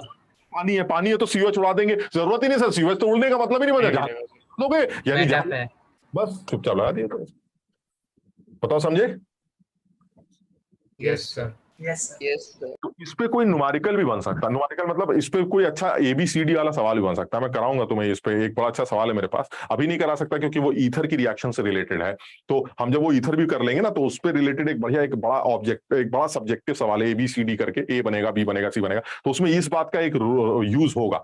तो जनरली बच्चे, अब क्योंकि अभी तुम्हें बताया गया है तो अभी तो तुम याद रखोगे इस बात को कि भाई अभी बताई जा रही है, तो मुझे ये बात याद रहेगी, ये वाला भी सवाल मैं कर लूंगा, ये भी कर लूंगा। लेकिन जैसे 2-4 दिन बाद भूल गए आप, दिमाग से निकल गया, तो एकदम से जब सवाल आता है ना, तो उस टाइम ये बात याद नहीं आती कि अबे यार COH रिप्लेस भी हो सकता है। तो इस बात को याद रखना, क्योंकि जेई इस चीज का इस्तेमाल इस बार भी किया था उसने, और इससे पहले भी ये COH उड़ाने का बात कर चुका है। तो इसलिए इस बात को याद कर लेते हैं कि ये इंपॉर्टेंट है, आसान है, इसमें मुश्किल कुछ नहीं है, और ज्यादा दिमाग नहीं लगाने, बड़ी सीधी सी बात कर रहे हैं कि जनरली फिनॉल जो है वो ट्राई सब्स्टिट्यूटेड प्रोडक्ट बना सकते हैं जब आप पानी के माहौल में Br2 के साथ रिएक्शन कराएं। ठीक, उस केस में सिर्फ एक डाउट यही आता है कि अगर पैरा और ऑर्थो को आपने COH या SO3H से ब्लॉक कर रखा है, तो वो क्यों उड़ रहे हैं? तो वो तुम्हें दिखाया गया है कि वो भी उड़ेंगे CO2 के फॉर्म में, SO3 के फॉर्म, उनको ब्लॉक मत समझिए।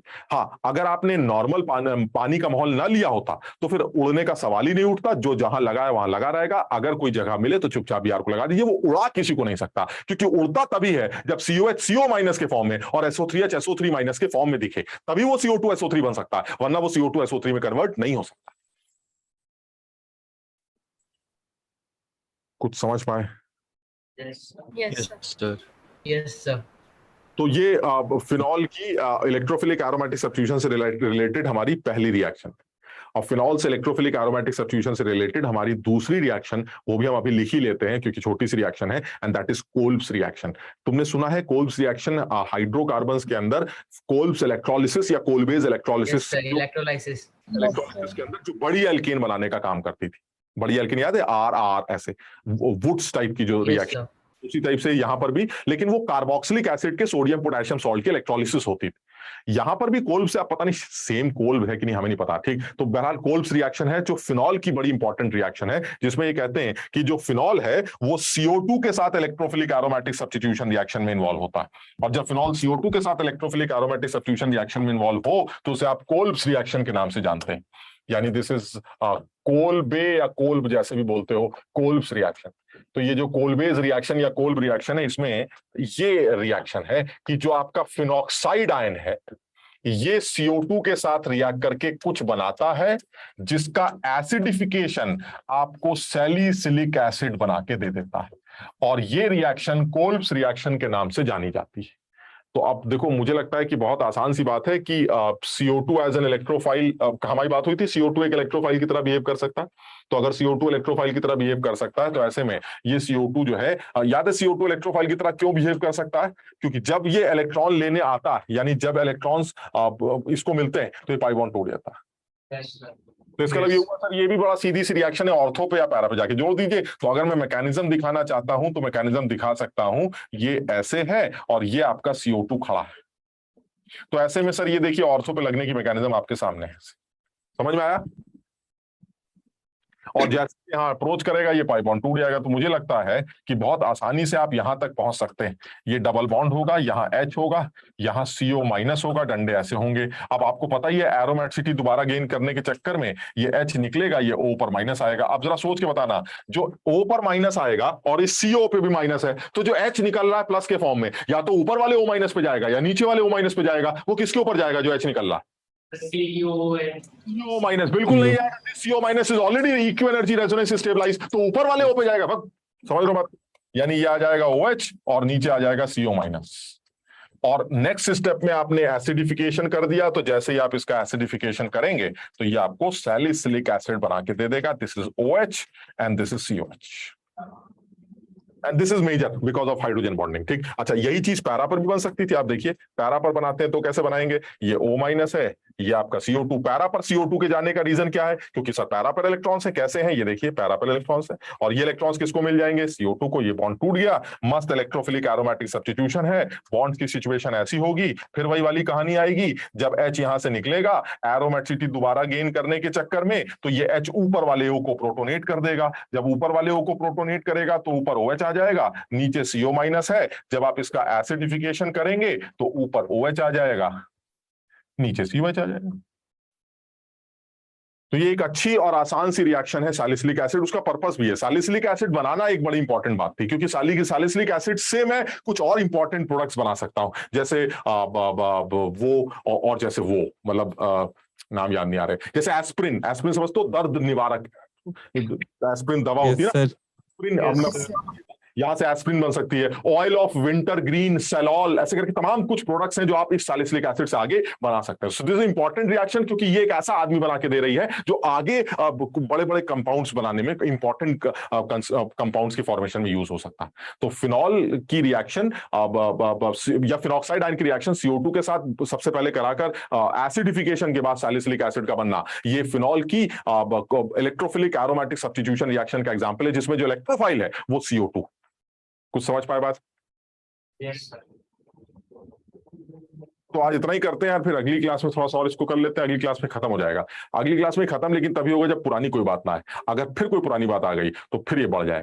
तो बहरहाल आज भी हमने पुरानी जो बात की है वो इंपॉर्टेंट है, मतलब जैसे होता है ना हर क्लास में एक पुराना कुछ आ जाता है, तो वो इंपॉर्टेंट है। आज की क्लास की जो इंपॉर्टेंट डिस्कशन थी वो हमारी एक तो SN2 प्राइम रिएक्शन थी, कुछ ऐसी थी जो भी थी, ठीक। तो और दूसरा SN2TH रिएक्शन थी, है ना। तो जो SN2TH और SN2 प्राइम आज हमने पुराना कुछ डिस्कस किया है, और जो आसान था। तो इसी तरह से कल की क्लास में भी कुछ पुराना किया था। तो अब आगे जो होगा वो देखते क्या होगा, लेकिन ये कि इस तरह से थोड़ा सा टाइम लग जाएगा। जैसे मैं हर बार बोलता हूं, हम थोड़ा सा टेस्ट सिलेबस से थोड़ा पीछे रह जाएंगे, हम दुनिया से पीछे रह जाएंगे थोड़ा सा। कुछ दिनों की कहानी है, लेकिन कुछ दिनों बाद हम दुनिया के साथ या दुनिया से आगे निकल सकते हैं। तो हमें कुछ चीजें ऐसी हैं जो चीज सीखनी है, और मैं पहले बता चुका, मेरे दिमाग में कुछ चीजें ऐसी हैं जो अभी तुमसे करनी है, और जो मुझे क्लियर है कि मुझे क्या करनी है, लेकिन उसके लिए वो टाइम कब निकालना है वो मुझे सोचना है, ठीक है ना। तो थोड़ा सा तुम लोग करते रहना, मतलब तुम में हो सकता है कुछ लोगों को ऐसा लगता हो कि सर ये तो टाइम वेस्ट है, आप फिनॉल करा रहे थे, फिनॉल की जगह आपने SN2TH करा दिया, तो कुछ लोग ऐसा लग सकता है। बट ये कि मेरा मानना ये कि ठीक है, अब थोड़ा सा करोगे तो सही हो जाएगा, है ना। तो थोड़ा सा बर्दाश्त करना पड़ेगा ये, तो ठीक है। सर नेक्स्ट बस- मंडे से सर- हाफ ईयरली चालू है, और उसमें केमिकल काइनेटिक्स और इलेक्ट्रोकेमिस्ट्री भी आ रहा है। ये कौन है? हमारा इंदिरापुरम का बाशिंदा है ये। तो यार एक काम करना यार, वहां पर सर से एक बार काइनेटिक्स, यार काइनेटिक्स तो तुमने पढ़ा था यार हमसे, गजब आदमी हो, तुम ही तो थे वो। सर वो तो शॉर्ट में पढ़ा था ना। शॉर्ट में क्या, और क्या, वहां क्या सूरज चांद सितारे लगा के पढ़ाते? स्कूल लेवल पर हल्का हल्का तुम्हें बता दिया तुमने, उसी तरह से कर लो। Okay sir. और सर इलेक्ट्रोकेमिस्ट्री मॉड्यूल में भी नहीं है। तो छोड़ दो यार, क्या तो तुम स्कूल में पास ही तो होना यार, कहाँ इतना दिमाग लगा रहे हो? जुगाड़ लगा लो बस, पास। Okay sir. हाँ, ज्यादा दिमाग मत लगाओ, कर लेंगे धीरे से वो। तो चलो आज इतना ही करते हैं, अगली class. Bye sir. Sir ether बचाए ना बस। Thank you sir. बाय।